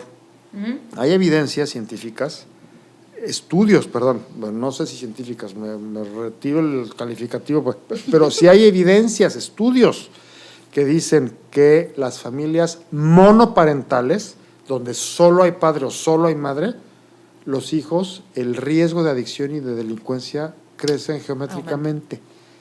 Entonces, no es un tema contra la mujer o para el patriarcado, no, es decir, oye, a ver, ¿qué sociedad estamos fomentando cuando hoy, por conveniencia de abogados corruptos o de gente inconsciente del sistema de procuración de justicia ideologizada, a ciegas como el niño ángel de Argentina, le dejamos a la mujer por principio ideológico los hijos y por principio impedimos al padre paternar? O sea, ¿en qué momento se convirtió en un delito ser hombre o ser padre? O sea, estoy de acuerdo que las masculinidades, las nuevas masculinidades o la masculinidad tiene que estar a revisión, sí, pero el hombre tiene que participar en ese debate, esa es una. Y dos, no todo está mal en el hombre. O sea, yo escuchaba un líder de estos temas de pro hombre y pro infancias que me decía, oye, ¿qué busca la mujer? Pues la mujer busca ciertos atributos en el hombre. La mujer respeta al varón cuando el varón reúne ciertas características. No me quiero detener a decir cuáles, porque entonces me abro a un debate que nos va a distorsionar. Pero a lo que voy es, cada quien que nos escuche, respóndase qué es lo que busca una mujer. Una mujer busca andar cargando con un hombre frágil, andar rescatando y protegiendo a un hombre frágil. Jamás. Bueno, no sé qué busque, pero eso no lo busque, eso no es lo que busca la mujer. Para eso tiene hijos. Pero entonces, y ahí vamos también hacia allá. Una mujer que es empujada por un sistema de justicia corrupto o inconsciente a desvincular a sus hijos de su padre, ¿qué está criando ella? Tarde o temprano, y eso me consta, hay una abogada, fíjate, en el caso de Saltillo, de este caso de la ley vicaria, que fue el segundo caso en donde la mujer fue señalada o vinculada a proceso por la ley vicaria y que ya se echó para atrás, ¿eh? Pero cuando se logró eso, el equipo legal, una de las abogadas de ahí la entrevisté yo y me decía, yo fui víctima de mi mamá, me decía ella. Yo fui víctima, yo fui manipulada por mi mamá y me negué a ver a mi papá y lo vi hasta muchos años después y constaté con mucho dolor que él no era lo que me había vendido ella. Entonces imagínate tú, y ella lloró en la entrevista, está en mi YouTube, o sea, no lo estoy inventando, véanlo. Ella lloró en la entrevista diciendo, yo perdí muchos años de mi vida de no disfrutar a mi papá por el veneno de mi mamá. Entonces ella, con esa causa, empuja los temas de proinfancia. ¿Qué sociedad estamos construyendo con estos principios dogmáticos? Pareciera que hay un propósito, un interés detrás de quitar el foco de la relevancia de la presencia del padre. E incluso, hacia el ejemplo como lo mencionabas, como si la parte legal empuja a que la mujer se vuelva madre soltera sí o sí. Hay un estudio, hay una demostración de que, me lo decía también, está en las redes sociales ahí el testimonio. Cuando empezaron los incentivos para la madre soltera en varios países, en automático, ¿qué crees que pasó? Las consecuencias, los daños colaterales o las consecuencias no previstas. Aumentaron los divorcios. No, la soltería. Las mujeres ya no se empezaron a casar. Ah. Y o a divorciar, sí, claro. Es decir, o sea, tapas un hoyo, pero abres otro. Entonces digo, los procesos sociales son muy largos. O sea, yo también digo, bueno, no criminalicemos ni seamos complotistas de que todo tiene una motivación oscura. No, quizá haya motivaciones correctas o buenas, bien intencionadas en este tipo de disposiciones. Oye, ¿quién va a estar en contra de que se apoye a la mujer, a la madre soltera? Por supuesto que es entendible, pero yo lo que reclamo, y lo hago a nombre de muchos testimonios que he recabado en estos meses, 4 meses llevamos con esto apenas, 5 meses, es, oye, la autoridad debe de poner reglas y contener las consecuencias no previstas. Ya. Es decir, no tenemos por qué llegar a tapar el pozo con el niño ahogado.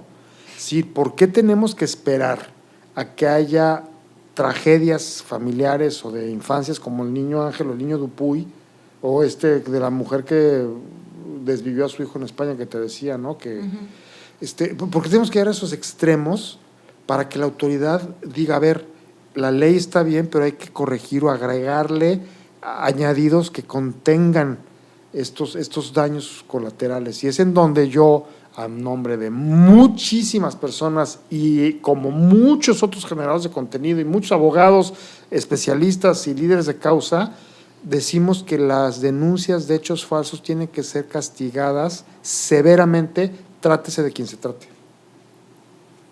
Tiene que haber consecuencias. Es que si no hay consecuencias es como un niño. Si no hay castigo, va a repetir el patrón. No hay por qué, si no hay nada malo que me suceda a cambio. Me parece... Me gusta mucho cómo validas, como quiera, el origen de las leyes, donde sí hay una necesidad de la cual surgen, sin embargo, que la aplicación práctica pudiera distorsionarse. Es que fíjate, hay muchas mujeres, yo agradezco, y lo saben porque se los digo siempre, me conmueve la cantidad de mujeres que nos apoya y nos respalda en sus comentarios, ¿sabes? Pero no en un tema sectario. Decir, oye, yo soy mujer, pero no apoyo exceso. Oye, yo soy mujer, pero tengo hijos o hermanos. Y hay varias que me han dicho, oye, sí te encargo que a mí mi marido me golpeaba. Oye, sí te encargo que yo sufrí esto. Oye, sí te encargo que yo tuve que sacar adelante a mis hijos sin dinero. O sea, por eso digo, fíjate, te voy a decir algo que no sabe la gente. Mi mamá era antimachista, nos educó a todos era antimachista. Ella me decía que de chava, de joven, mi abuela le decía, tú eres mujer, tú no puedes ir a fiestas. Y mi mamá se ponía como ¿por qué no? A ti te toca lavar los trastes y la ropa. Que ella decía, pero ya sé, 60 años, no sé, pero ¿qué? ¿Como por? Y ella nos educó en esa cultura de decir, oye, a ver, la mujer es igual, maestro, o sea, no, ¿sabes? O sea, es como crecimos con esta atmósfera. Fue mi mamá muy precursora de estos temas.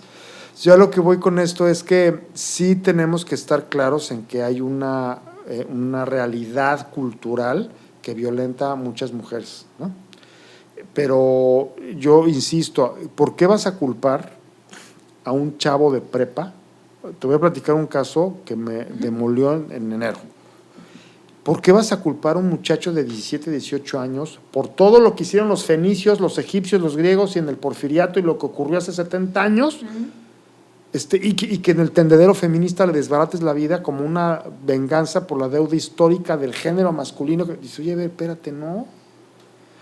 Yo en enero, que tenía ya un mes y medio con estos temas, me escribe un amigo en Aguascalientes y me dice, oye, fíjate que mi esposa está viviendo en León y yo en Aguascalientes por negocios, y me acaba de mandar un video de un güey ahí, un loco que anda defendiendo a los niños y a los hombres, y yo, ¿eres tú? Me dijo, ¿eres tú? Es un video tuyo, y me dio mucho gusto verte. Y le digo, pues sí, ando en ese tema.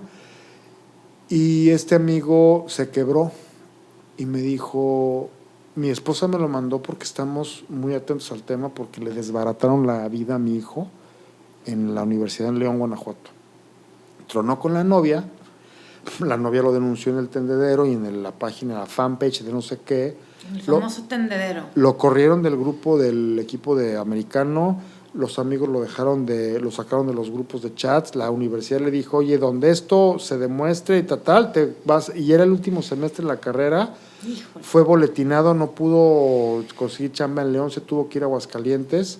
En un momento dado tuvo que el papá, mi cuate, el que me dijo, sacarlo en cajuela, porque iban a detenerlo a prenderlo. Como linchado socialmente. No, quítale el cómo. O sea, linchado socialmente, okay. Funado. Entonces yo cuando volteo y veo el tema de la machósfera, que hay feministas radicales que se llenan la boca, es que la machósfera, que el tendedero feminista no es una feministósfera. Embrósfera. ¿Embrósfera? Entonces yo digo, ¿de qué estamos hablando?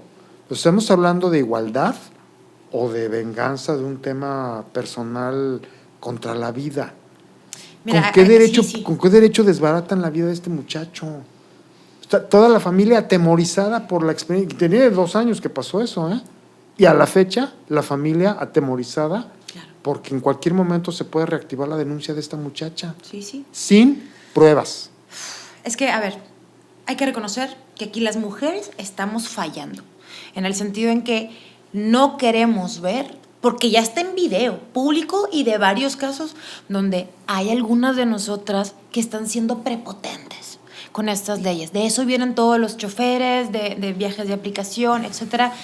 Está grabado en evidencia y esto es como las cucarachas. Si tenemos 5 o 6 videos de esto, significa que debajo de la coladera ya hay cientos.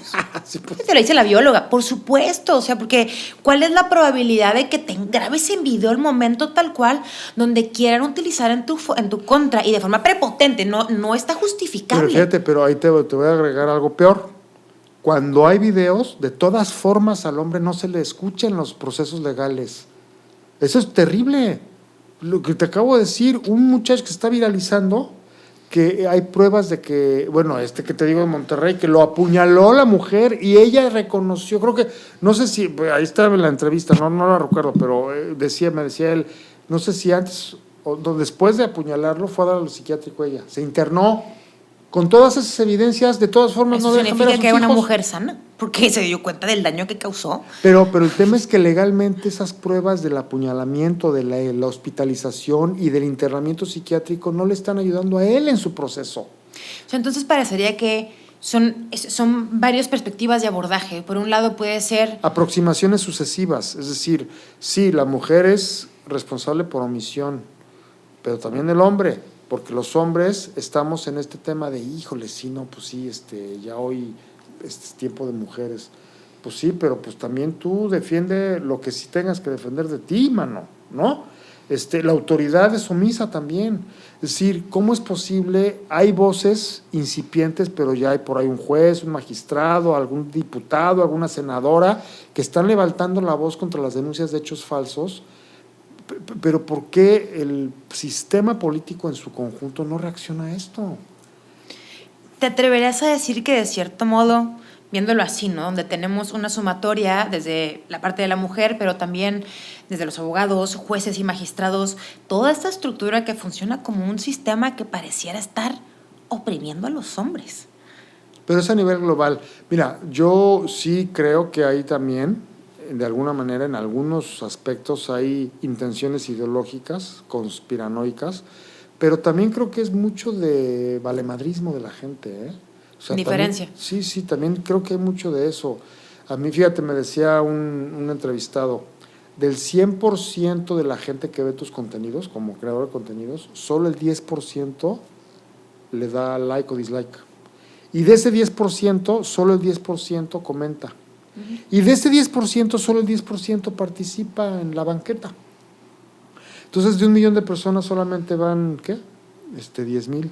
Bueno, si no me estoy equivocando, ¿no? ¿10,000?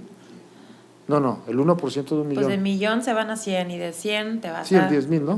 O sea, el impacto de las redes sociales a la vida real es así. Y eso lo tienen medido los políticos, las marcas, la publicidad. Entonces, yo digo, no es un tema de darle like también es de compartir los contenidos para generar mayor conciencia, pero no es nada más quedarte en esta denuncia estéril de mentar madres o de apoyar una causa en redes sociales. También es responsabilizarte tú del cambio de conducta en ti. Fíjate, hay el caso Obama, no sé si lo conozcas, pero fue bien interesante lo que él hizo, fue precursor en el uso de las redes sociales, cuando fue candidato en 2008, que le decía a su gente, oye, esta semana, en tu fiesta familiar de amigos, diles que mi propuesta educativa es ta. Y luego la siguiente semana, cuando vayas a la carne asada con tus papás y tus cuñados y tal, diles que mi propuesta económica es ta. Es decir, les encargaba tareas para que se pudiera socializar su oferta, ¿no? Y es un poco esta la idea de decir, oye, ¿tú crees en las hormigas rojas? ¿Tú crees en el cambio climático? ¿Tú crees en la equidad de género? ¿Tú crees en la economía verde, circular? Promuévela. Involúcrate y participa y alerta de lo que tú creas. ¿Tú crees que la mujer está violentada? Háblalo, documéntate y razónalo y compártelo. Tú eres hombre y te ves violentado, pues no nada más le des like, ni te rasques la cabeza. O sea, sí, tomemos partido por lo que creemos y lo que tenemos que defender, ¿no? Es que aquí siento que muchos, y yo también, de cierto modo, es ¿qué más podemos hacer? O sea, en la práctica... Primero documéntate, ¿verdad? Okay. O sea, primero documéntate, porque es un tema de decir, oye, no se resuelve ni con likes ni con mentadas de madre. Se trata de documentarte primero. Yo veo mucho, por ejemplo, por ahí hubo un par de hates que recibimos, ¿verdad? Gracias. Que nos dio muchos seguidores nuevos, ¿verdad? Pero decía, no, miren este misógino, miren cómo odia a la mujer, miren. Y ponían así como media frase mía, fuera de contexto, sin ton ni son. Y entonces llegaban y decían barbaridad y media hasta de mi tatarabuela. Y dices, güey, ni siquiera estás viendo el video, no sabes de qué estoy hablando. Entonces, primero documéntate, ¿no? Sí. Es muy fácil opinar en redes. Se presta mucho para desinformar y normalmente no podemos nosotros tampoco como creadores educarte. O sea, ese es un jale personal. Yo te voy a ir informando, te puedo dar herramientas y ciertos destellos de conocimiento, pero tu atención me dura a mí 3 minutos. Y si bien me va. O sea, si bien me va, te retengo la atención 3 minutos. Ya ni siquiera podemos subir videos de más de 3 minutos. Al menos en Meta te los castiga. Entonces, está muy limitado. No te apures, Pablo. Y está tan limitado que en este sentido, pues se vuelve muy fácil en la práctica desinformar incluso sin querer queriendo. Tendremos que poner atención ahí y de si queremos opinar sobre algo, no solamente ver la frase que nos gustó, pero ver de dónde viene, quién la dijo y por qué la está diciendo. Creo que, por ejemplo, en tu caso, yo inicié viendo tu contenido, me llamaba la atención. Yo asumí que eras abogado, dije, pues de seguro es abogado, por eso habla tanto. Y luego cuando te escuché, pues sí, pues esto, nada más te escuchas las quejas, pero lo abordas muy bien. Y ahora que te conocí, saber que tienes toda esta red detrás para conectar a las personas que han sido denunciadas con asesoría legal y psicológica. Pero fíjate qué dramático, Nikki. Son casi 200 voluntarios que yo de veras agradezco entrañablemente eso porque es energía social pura que ha llegado aquí. Pero ¿qué crees? Casi nadie pide apoyo psicológico. O sea, no se dimensiona lo importante que es estar bien para enfrentar estos procesos.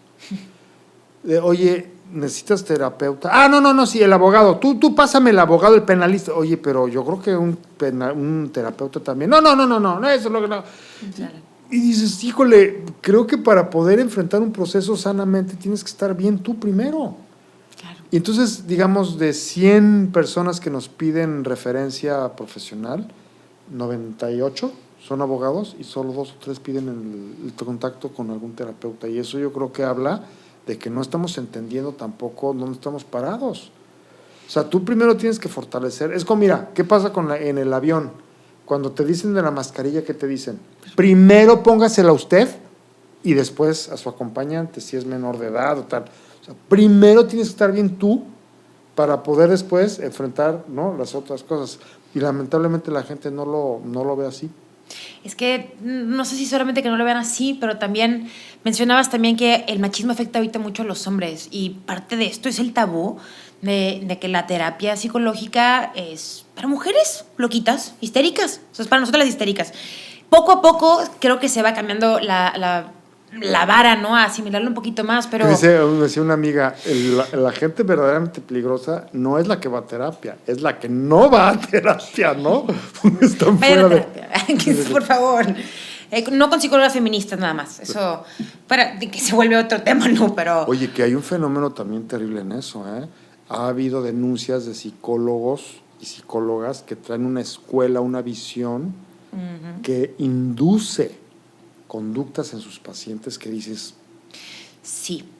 Eso, al igual que en las leyes, yo no puedo, a mi raciocinio como científica de ciencias naturales, el decir cómo puede existir la justicia con perspectiva de género. La justicia no tiene perspectiva, señores. No, perdón, fíjate, paradójicamente voy a discrepar contigo, discrepar de ti, porque la igualdad sustantiva, es decir, y eso lo dice la ley, todos somos iguales ante la ley, pues sí, pero unos somos más iguales que otros, es decir, sí había una desventaja o ha habido una desventaja, por ejemplo, en las comunidades indígenas. Todavía hoy, con todo y el alzamiento en Chiapas y con todo el indigenismo y tal, todavía hoy hay mucho racismo. Me decía un experto en redes sociales de un corporativo global, me decía una vez que vino a México, me decía, las redes sociales mexicanas son las más racistas, las más machistas, las más homofóbicas, las más violentas del mundo. Pues no nos castigaron el grito ese de estar sí, en la FIFA. ¿Cómo era? De ¿no? Es decir, a lo que voy es que sí existe por eso yo insisto, perdón, pero es que es bien importante, o sea, sí hay que reconocer que hay desigualdades, brechas que cerrar.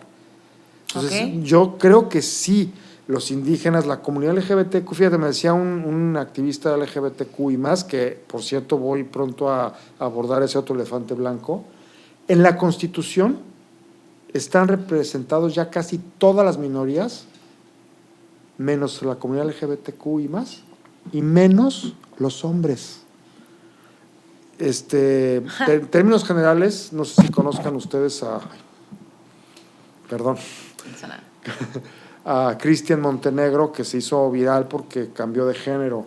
Él es un duranguense que se convirtió en mujer. Fue el caso sonado, ¿no? Que había sido denunciado de violencia familiar.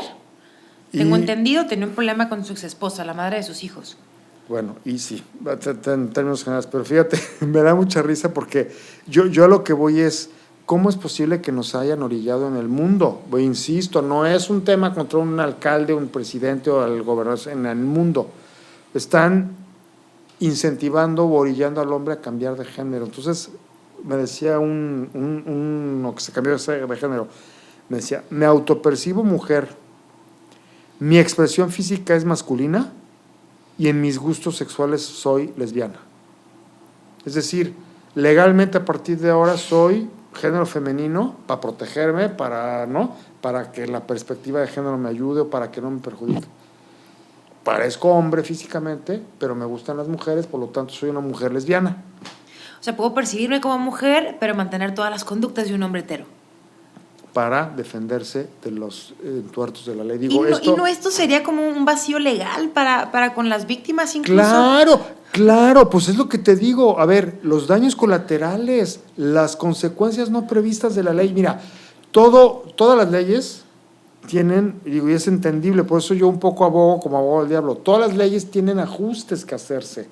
Todas las leyes hay que después en la realidad hay que irlas ajustando, eso es entendible. Yo lo que abogo, Nikki, es que la curva de aprendizaje social y de legislativo sea corta. O sea, oye, ya es evidente que esto no está funcionando. La han extendido mucho. Pero bueno, entonces retomando nada más en esta parte, tu versión de equiparar esta brecha que vemos de diferenciación, ¿realmente crees que se funciona con la perspectiva de género? Fíjate, sí, y te voy a contestar algo y voy a poner a la señora presidenta Sheinbaum como prueba de lo que voy a decir. Sí, yo creo que sí es válido, pero fíjate nada más los entuertos. hay una parte de la perspectiva de género que es el tema, por ejemplo, de las cuotas de género, las cuotas políticas, ¿no? Perdón, esa es donde les pedí que me dieran chance. Aquí estamos en break, revísalo. Políticas de cuota de género, ya.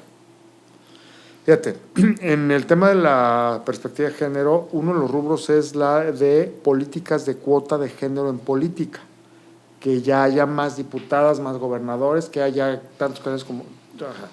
Está perfecto. El abuso y la interpretación abusiva es la que denunciamos. La señora presidenta Sheinbaum fue una de las voces contundentes para reprobar las intentonas en San Luis Potosí y en Nuevo León para que solamente se pudieran postular mujeres a la gubernatura en la próxima administración. O sea, ella misma dijo, oye, pues espérate, pues ¿cómo no? Claro. O sea, ¿cómo que solo puras mujeres, no? Es decir, el inicio, el principio está correcto. Okay. Los abusos o las distorsiones es las que hay que atajar. Y yo sí diría, como lo he dicho en varios contenidos, esto va a tomarnos 1 o 2 generaciones, o 3, o 5, no sé. No sé si nos tome 10, ¿Estás siendo muy pesimista, no crees? Realista. Como dicen, es un optimista, es un pesimista mal informado, por ahí siempre va. Dice. Yo lo que voy, no, es que sí es, las curvas de aprendizaje sociales son muy largas, ¿no? Y vuelvo yo a decir, para que las manzanas se acomoden en la carreta va a tomar tiempo. Pero yo sí creo que debemos de dar el paso como sociedad a entender que este fenómeno, si lo dejamos crecer, va a podrirse y va a dañar a quienes más lo necesitan, que son los angelitos, como este niño de Argentina, que no tiene, porque un hombre te denuncian, pides prestado, sales, pagas la extorsión y sales de la cárcel, bueno, ya. Un niño, le tuerces la vida, la infancia, o pierde la vida como este niño o el niño Dupuy por este tipo, no puede esto sostenerse. Ahora, yo te diría en términos también generales, tú como gobierno, pues también creo que está difícil, sea en el país que sea el nivel que sea, municipal, estatal, federal, como Suprema Corte de Justicia, o como en cualquier instancia dices, híjole, es tan compleja la sociedad mexicana, es tan polarizada, tan combativa, hay tantas deudas históricas que sanar, que por supuesto que también la autoridad la tiene muy difícil, darle gusto a todos. Por supuesto que hay tantas llagas que atender, que venimos arrastrando de décadas, que por supuesto que habrá cosas que no nos gusten o que sí nos gusten, ¿no? Pero es entendible, pero pues es un poco también como darle acompañamiento a la autoridad desde una crítica constructiva. Yo no estoy de acuerdo en estas críticas destructivas, demoledoras, ideologizadas, que por principio atacan a un partido, a un gobierno.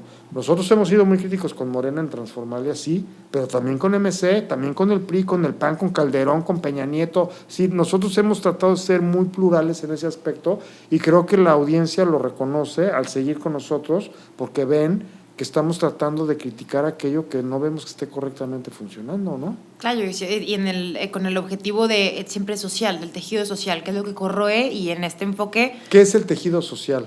El tejido social es todo lo que nos hace mexicanos. A mí... qué bonita definición. Me conmueve muchísimo cuando viajo al extranjero el rating que tenemos los mexicanos con nuestra anfitrionía. No hay país que no reconozca lo chingones que somos, ¿no? Sí. Pero es curioso que el mexicano luego que se hace más chiquito, ¿no? De repente. Pero fíjate, ahí el tema es que toda esta parte de ser bravíos, ser valientes, ser dicharacheros, ser simpáticos, ¿no? Frida Kahlo, María Félix, Cantinflas, ¿no? Todo lo de las pirámides, tenemos todos los climas, tenemos historia colonial, y civilizaciones que nos prehispánicas, cultura, gastronomía, música, cine, arte, o sea, todo lo tenemos, ¿no? Somos la cultura de la muerte que tenemos aquí, ¿no? La adoración por el Día de Muertos, etcétera. Es decir, todo ese andamiaje que nos hace mexicanos es lo que se está dañando con todos estos pleitos y todos estos problemas sociales que están creciendo a lo pendejo. Claro. Sí. Y poco a poco van a ir creciendo. Creo que lo primero que vemos en instancias son las víctimas de denuncias falsas, porque es un individuo, es más fácil de ubicar, pero a la larga y conforme esto se extiende, pues va a llegar a más. Yo quiero hacerte una pregunta donde voy a voltear la moneda a ver cómo lo abordas tú para poder solucionarlo. Porque del lado de las mujeres, lo que vemos todo ahorita con la tendencia de buscar una legalidad que privilegie o ponga a la mujer en una posición ventajosa, ha sucedido eventualmente que hay ciertos abusos de estas leyes. No de todas las mujeres, pero sí ha habido algunas que lo han utilizado como herramienta de maltrato contra quienes ellas escogieron. Ahorita estamos empezando a ver del otro lado lo que está sucediendo, donde muchos hombres, particularmente padres de familia, en toda esta parte de obstrucción parental, donde también con tal de obtener de ellos mayor manutención o que se alejen de sus hijos o lo que sea que la señora quisiera en ese momento, donde hay un abuso y ellos son las víctimas ahora. La pregunta es, ¿va a empezar a haber otra vez un cambio de tendencia? Todo es como equilibrio dinámico. Estábamos en un extremo, nos empezamos a querer balancear, pero ya nos empezamos a ir al otro extremo. Ahorita con los hombres, ¿qué es lo que pudiera suceder o qué ves tú cómo va a evolucionar para que... Muy sencillo, el plazo es de 18 años. 18 años es Cuando el plan. cumplan la mayoría de edad los hijos Ok. y tengan la posibilidad legal de decir tú estás mal, tú estás bien o yo prefiero acá o acá, en ese momento se resuelve. Y lo he visto yo en testimonios. Hay testimonios en Transformalia de hijos que dijeron, güey, quedé hasta acá de mi mamá o hasta acá de mi papá y me fui para acá o para acá. O sea, el plazo es de 18 años la mayoría de edad. Y la buena noticia, digo, hay casos lamentables en donde la alienación parental es de tal magnitud que los hijos ya no quieren volver a saber del progenitor ausente, que es tristísimo porque, Sí. Y fíjate, hay muchos padres en este caso que lo que están haciendo con su lucha es documentarle a los hijos a futuro su causa. Si yo doy entrevistas y yo voy y yo hago y tal, para que el día de mañana que mi hijo me busque en redes, se dé cuenta de lo que hice por él y se dé cuenta de que yo no lo abandoné. Pero, ¿qué pasa? Que a los 18 años... Esas son nuevas paternidades. Podemos decirlo, es que suena muy cínico, pero Claro. en esto estamos derivando. La obstrucción parental a eso lleva. Es decir, y ahí que acaba ocurriendo que los hijos, pues, 14, 15, 16 años de edad, empiezan a despertar y dicen, oye, espérate, pues, ¿cómo no? Pues, si yo veo tal, o yo estoy viendo que el audio no checa con el video, y los hijos a la mayoría de edad, hubo un chavo que le mando saludos porque nos dio la entrevista, el día que cumplí 18 años, ese día se trepó a un autobús y se fue a vivir con el papá. Vámonos. Pues la editorial más breve de su caso, ¿no? Pues, ¿qué más puedes tú interpretar de algo así, no? No, y la verdad es que tuvo suerte. La realidad es que el vínculo materno y la manipulación que puede ejercer la madre sobre sus propios hijos es tremenda. Y está muy demostrado también con estudios de psicología, donde una madre soltera, ante la ausencia del padre, cuando los hijos varones se vuelven adolescentes, en particular el varón, lo va a convertir en su pareja. Lo va a tratar de reemplazar todos esos vacíos emocionales y de aptitudes del varón, mientras que cuando es una hija que llega a la adolescencia y no tiene figura paterna, a la hija la va a clonar, la va a empezar a dirigir a que se convierta en ella. No puedes confiar en ningún hombre, mijita, todos son unos patanes, tú nunca dependas de nadie, aunque la mamá lleva años exigiendo manutención, bien interesante, ¿sí? Sí, ves que es una incongruencia, pero estas son...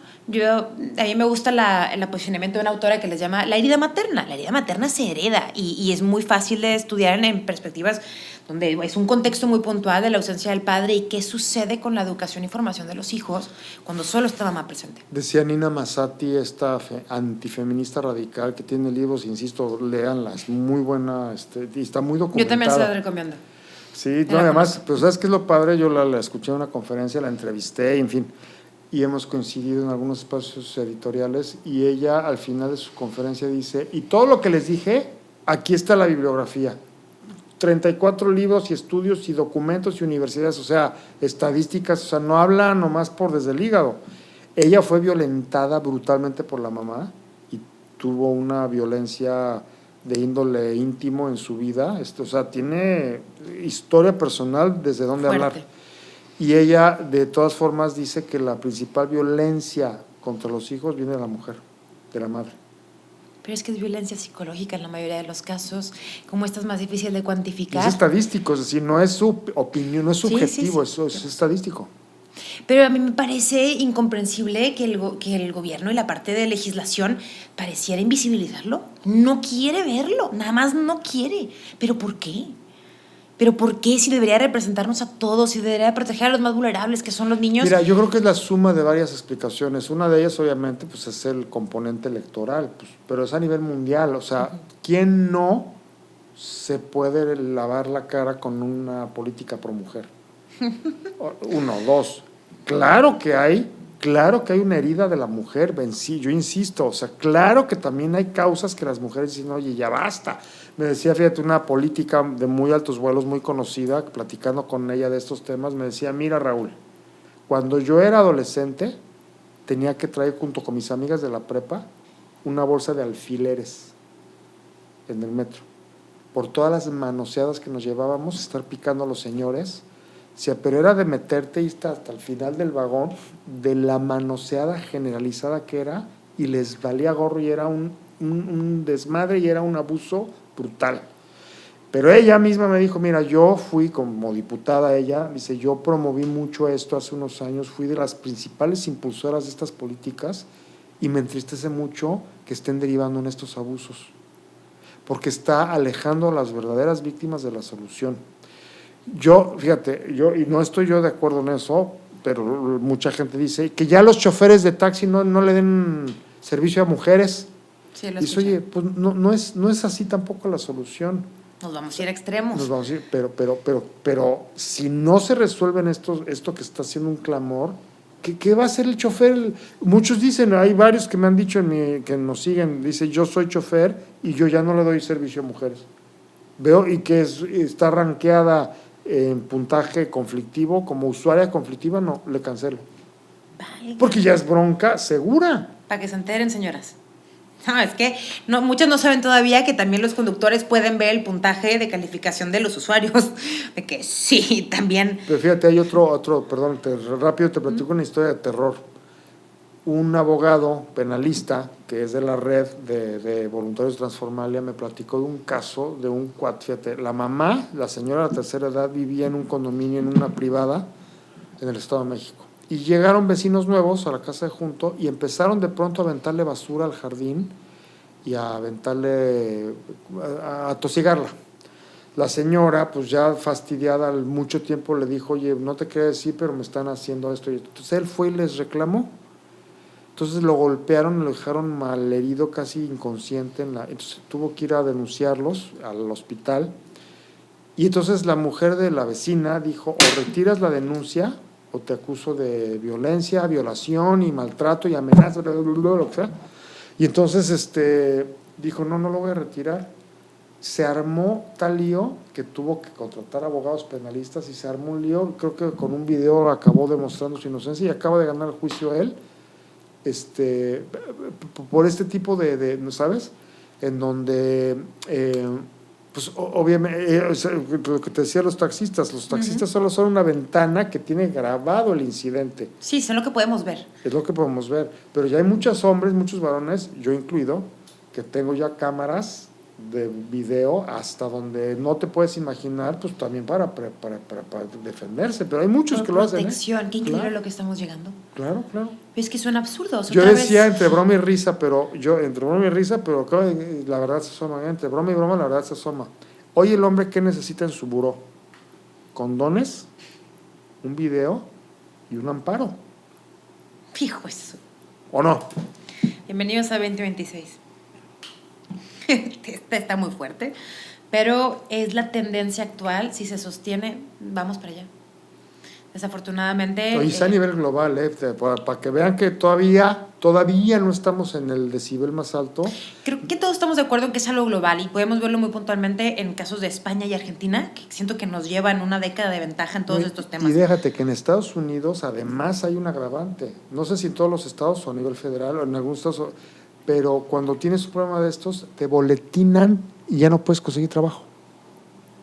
Además. Hasta que resuelva la sentencia. Pues no sé bien a bien cómo está, pero es como este tema de los depredadores de pedofilia.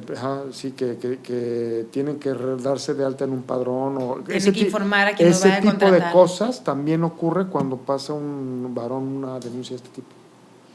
Entonces, qué fuerte, pero sin comprobar. O sea, una cosa es la denuncia, otra cosa es que tuviera una sentencia. En lo que se comprueba. Ahora, ahí va el tema de Johnny Depp. ¿Qué pasó con Johnny Depp?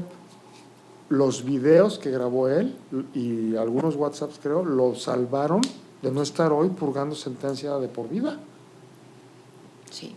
¿Cuántos artistas no hay? Digo, y no digo nombres, pero fíjate, se han acercado a Transformalia un cantante, actores, celebridades, de varias dimensiones, varias celebridades, nos han dicho, oye, yo estoy en un severo problema por esto. Y me han platicado, pero fíjate lo grave, uno de ellos me decía, mira, yo representaba una marca y conducía yo los eventos de un corporativo de fin de año, que llevaba años conduciendo sus cenas de fin de año, y conducía no sé dónde y modelaba. Todo se le canceló por una denuncia sin comprobar. Y así, de un día para el otro. Sí, es que es un gran arma la que nos han dado las mujeres. Y de nuevo, yo también parto junto contigo de, si yo soy realmente una víctima, digo, qué bueno que le dimos esa arma a esa mujer. Pero la realidad no es esa la que estamos viviendo. Le estamos dando el arma a todas y todas no tenemos el mismo problema. No todas somos víctimas. ¿Quién va a salvarnos a los hombres?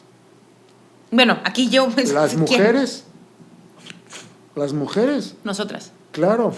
¿Quién? Tú ponte a pensar en un supermercado o en una gasolinera o en la vía pública. Una mujer se le pone al brinco un hombre, lo quiere extorsionar o lo quiere tal. ¿Quién la puede confrontar frontalmente sin que la sociedad se le vaya encima? Mujeres. Oye, yo soy testigo y no fue cierto lo que dijiste, no te hizo nada, etcétera, etcétera. Sí. O sea, la mujer, desde su causa familiar personal, pensando en sus hijos, su marido, sus hermanos, sus primos, es la mujer la que va a decir, oye, espérate. Esto está mal. ¿No? Sí, yo lo vivo todos los días. O sea, yo sé que hay cosas que yo puedo comentar en redes sin mayor latigazo en contra o de cancelación, solo porque soy mujer. Es una tontería. Es más, yo hasta me burlo de esto y tengo un espacio que dice, mejor que te lo diga una mujer, para que no te me vayas a ofender. Es una tontería, pero somos tan débiles de carácter. O sea, insisto, yo creo que es una crisis también que tenemos ahorita de identidad, porque el feminismo se ha vuelto, más allá de una ideología, tiene ya una participación muy fuerte en la parte política, que era una rama muy importante para el movimiento, pero yo tengo muy identificado a muchas mujeres que el feminismo es su identidad. Entonces, cuando tú tratas de conversar o tener algún contraste con ellas, se lo toman personal. Pero te voy a decir, también es lo que te decía hace rato, a ver, también es un tema de reflexionar y ir más a detalle, más a profundidad. Está el mujerismo, está el hembrismo, está el feminismo y está el ser pro mujer, es decir, hay varias corrientes.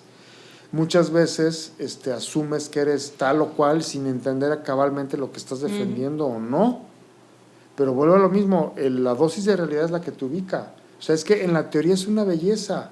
A ver, si tú lees cualquier ley fiscal, penal, familiar, de vialidad, de medio ambiente, cualquier ley es una belleza, es el nirvana. Nada más que quién la ejecuta esa ley y cómo se traduce para el ciudadano en la vida real, en el planeta en general, pues. O sea, lo que voy es, lo importante aquí es que entendamos que tenemos que acabar de entender qué es lo que defendemos o rechazamos, ¿sabes? Y implica el documentarte, ¿no? Sí, no repetir como ideas que vemos Merolico, en otros lados. ¿no? Esto me resuena, de aquí lo agarro. Y menos viniendo de redes sociales. Y vaya que te lo dicen creadores. Claro, sí, claro. O sea, nosotros también hacemos el esfuerzo para poder vincularnos. Yo quisiera ya una pregunta un poquito compleja aquí, que de todo lo que hemos hablado, Estoy segura que ya lo vas a tener masticado. Pero, compleja, o sea, llévate, te he hecho preguntas complejas, pero según ella la primera compleja. bueno, pero esta para mí y para muchas mujeres va a ser muy difícil de responder, porque es, ¿cómo le hacemos para defender a hombres que han sido acusados falsamente o injustamente, pero sin quitarle la voz a las mujeres que han sido víctimas y también poderlas proteger a ellas? ¿Te refieres en el contexto personal o en general como sociedad? Pues en el contexto como sociedad y de forma legal, como ahorita se está manejando la dinámica de denuncias. La violencia no tiene género, o sea, la justicia no tiene género, es que es de sentido común. Oye, ¿cómo vamos a...? Güey, pues con la realidad, con la veracidad. O sea, a ver, por ejemplo, el tema de los tendederos feministas, fíjate, a mí me encantó, me dijo un abogado, y mucha gente lo ha hecho, ¿eh? Tú sabes que el tendedero feminista en una fanpage tiene un administrador. Uh-huh. ¿Tú sabes que te le puedes ir penalmente en contra al administrador de esa fanpage por difamarte? Entonces, por favor, tomen nota. Si en un tendedero feminista, estos que son muy bravas y que dicen, este cuate me hizo y me dijo y pum, y entonces cuidado, y la foto, pueden penalmente proceder contra el administrador de esa fanpage, porque tiene responsabilidad penal, legal, el que dio de alta la fanpage, porque es una difamación. Bravo, pero bravísimo, me da tanto gusto escuchar esto. Pero también es un tema de decir, oye, si tú en tu escuela eres vulnerado también, o sea, con tus amigas, amigos y con tu familia vas y pides en rectoría una junta y dices, oiga, esto es difamación, no hay pruebas. Pero correspondiendo a tu pregunta, es decir, a ver, ¿cómo defender al hombre? A ver, no hay que defender al hombre, no hay que defender a la mujer, hay que defender la justicia. ¿Qué implica? Pruebas. El debido proceso. El debido proceso. Ahora, fíjate, yo para terminar un poco la idea es, lo que hemos perdido los hombres son esas dos cosas, la presunción de inocencia y el debido proceso. ¿Cómo es posible que con el simple dicho te criminalicen? O sea, es como si yo digo, oigan, esta señora es narcotraficante, y llegue ahorita la fiscalía y te lleve presa a Almoloya porque yo dije que eras narcotraficante. Oye, espérate, claro. Es terrible, pero no es porque seas mujer u hombre, es decir, a ver, papelito habla, las pruebas hablan. Bueno, aquí sí es donde yo sí reconozco el origen de por qué las mujeres en un inicio la dirección era quitar esta presunción de inocencia y a creernos desde el testimonio. Y sí, ¿cómo compruebas un abuso sexual? O sea, una mujer que ha sido abusada, y en un caso de que hablemos en un contexto que fue hace un mes, no porque luego hay casos que son históricos de hace 10 años, todavía más complejo probarlo, pero ¿cómo pruebo yo que estuve en una fiesta y que o sea, es que también yo como mujer sí te empatizo con esta parte, digo, no quisiera estar en los zapatos de esta víctima porque en gran medida... Y la revictimización de que no le creen. Exactamente. Pero fíjate, me decía el otro día un cuate en el gimnasio ahí en Guadalajara, llegó y me dice, ¿tú eres el de Transformales? Le digo, sí, me dice, me platicó su caso y me dijo, mi ex esposa me estaba denunciando me denunció por violación y estoy en un proceso penal por violación, imagínate lo grave, por un tema de manutención, porque quería más. Entonces, ¿sabes cómo la salvó? Y estaba feliz con WhatsApps y pruebas que ya la propia fiscalía documentó que sí habían salido del celular de ella hacia él, hablándole ella maravillas de los atributos de él sexuales. O sea, válgame. Entonces dice, ¿y cómo es posible que diga que yo abusé de ella cuando aquí está hablando de mis atributos y de que me extraña y que me la encantaba? Es decir, wow. O sea, hay pruebas, pues también hay formas de demostrarlo hoy en día, ¿no? El tema es que haya la voluntad política de reconocer esas pruebas, porque yo te decía en el reclusorio Oriente, estos abogados que nos decían ahí, es que hay pruebas, videos, testigos, testimonios. Fíjate, esto es la extorsión perfecta. Fíjate qué drama. Hay gente que dice, oye, yo vi que el muchacho no hizo nada, yo vi que el muchacho no agredió a la mujer. Esos testigos, ¿sabes cuánto tiempo van a tardar en ser citados para defender a la víctima? Meses. Entonces, muchos ya no van o cambian de número telefónico, se enfrían y dicen, ay, no, ir yo hasta el reclusorio a hablar de lo que vi hace 10 meses, no, ya. Entonces, es decir, se van diluyendo las pruebas, ¿no? La voluntad de apoyo hacia las víctimas. Y al final, un poco lo que regresaría a tu pregunta, este tema de las denuncias de abuso contra, pues no tengo la respuesta, no soy especialista, no lo sé, es algo que hay que atender. Por eso soy enfático en decir, a ver, si hay justificantes y causantes de todas estas disposiciones por mujer. Es entendible, claro que las hay, sí. Nada más es un tema de que los expertos, que no, ni tú ni yo somos expertos en este tema, la autoridad legislativa tiene que convocar expertos, ver las experiencias internacionales que han funcionado y darle respuesta a esto acotando las consecuencias no previstas de las leyes, ¿no? Ya, pero que hubiera una interpretación imparcial de la evidencia que llegue de cada caso. Es tema delicado, ¿no? Poder matizar y llegar a un punto donde funcione para ambas partes. Yo también concuerdo contigo que la única sería que la violencia no tiene género. Raúl, pues hemos abordado bastante de todo este aspecto de denuncias falsas y la situación del país. Nos has abierto los ojos mucho también a lo que está pasando en muchos casos, de vivencias reales de personas, más allá de las quejas a las que estamos acostumbradas en redes, el poder aterrizarlo y escuchar historias reales, creo que ayuda mucho a empatizar con lo que está pasando y que tal vez no vemos, y no significa que por eso no sea relevante, sino que reconocer que en algún momento nos puede tocar. Yo quisiera, para cerrar esta conversación, llegar a una última pregunta, en particular para todas aquellas personas que pudieran estar viviendo una situación de esta índole con su familia, con la exesposa, la madre de sus hijos, pero alguien que esté pasando por algo similar, que tenga una denuncia o que tenga obstrucción parental, ¿por dónde empiezan? Fíjate que hay una instancia, la verdad ignoro si en todos los estados, pero creo que sí, y si no, ahí habrá equivalentes hay instancias de intermediación. Okay. Que otra vez es lo que las leyes son preciosas en teoría y luego la práctica cambia, pero en teoría hay áreas de intermediación en donde antes del pleito, antes de la denuncia, antes de la demanda, hay áreas de conciliación entre los cónyuges. Eso, de conciliación, sí. Entonces, un activista, lo supe de un activista que hizo mucho énfasis en decir, a ver, no es tu excónyuge tu enemigo. Fíjense qué bonito y qué grave al mismo tiempo. No es tu excónyuge tu enemigo, es el Estado, es la estructura de justicia la que se te viene encima.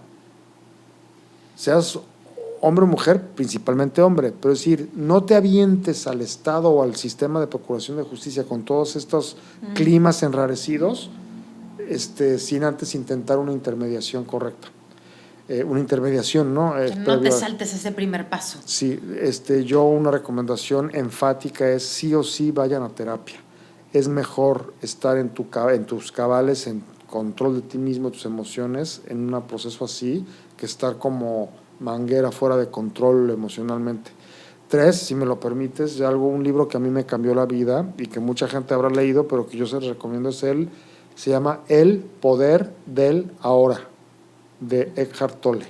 No sé si lo has leído. Sí. Es una belleza. Y habla en síntesis de cómo renunciar al pasado y al futuro emocionalmente y permanecer en él ahora.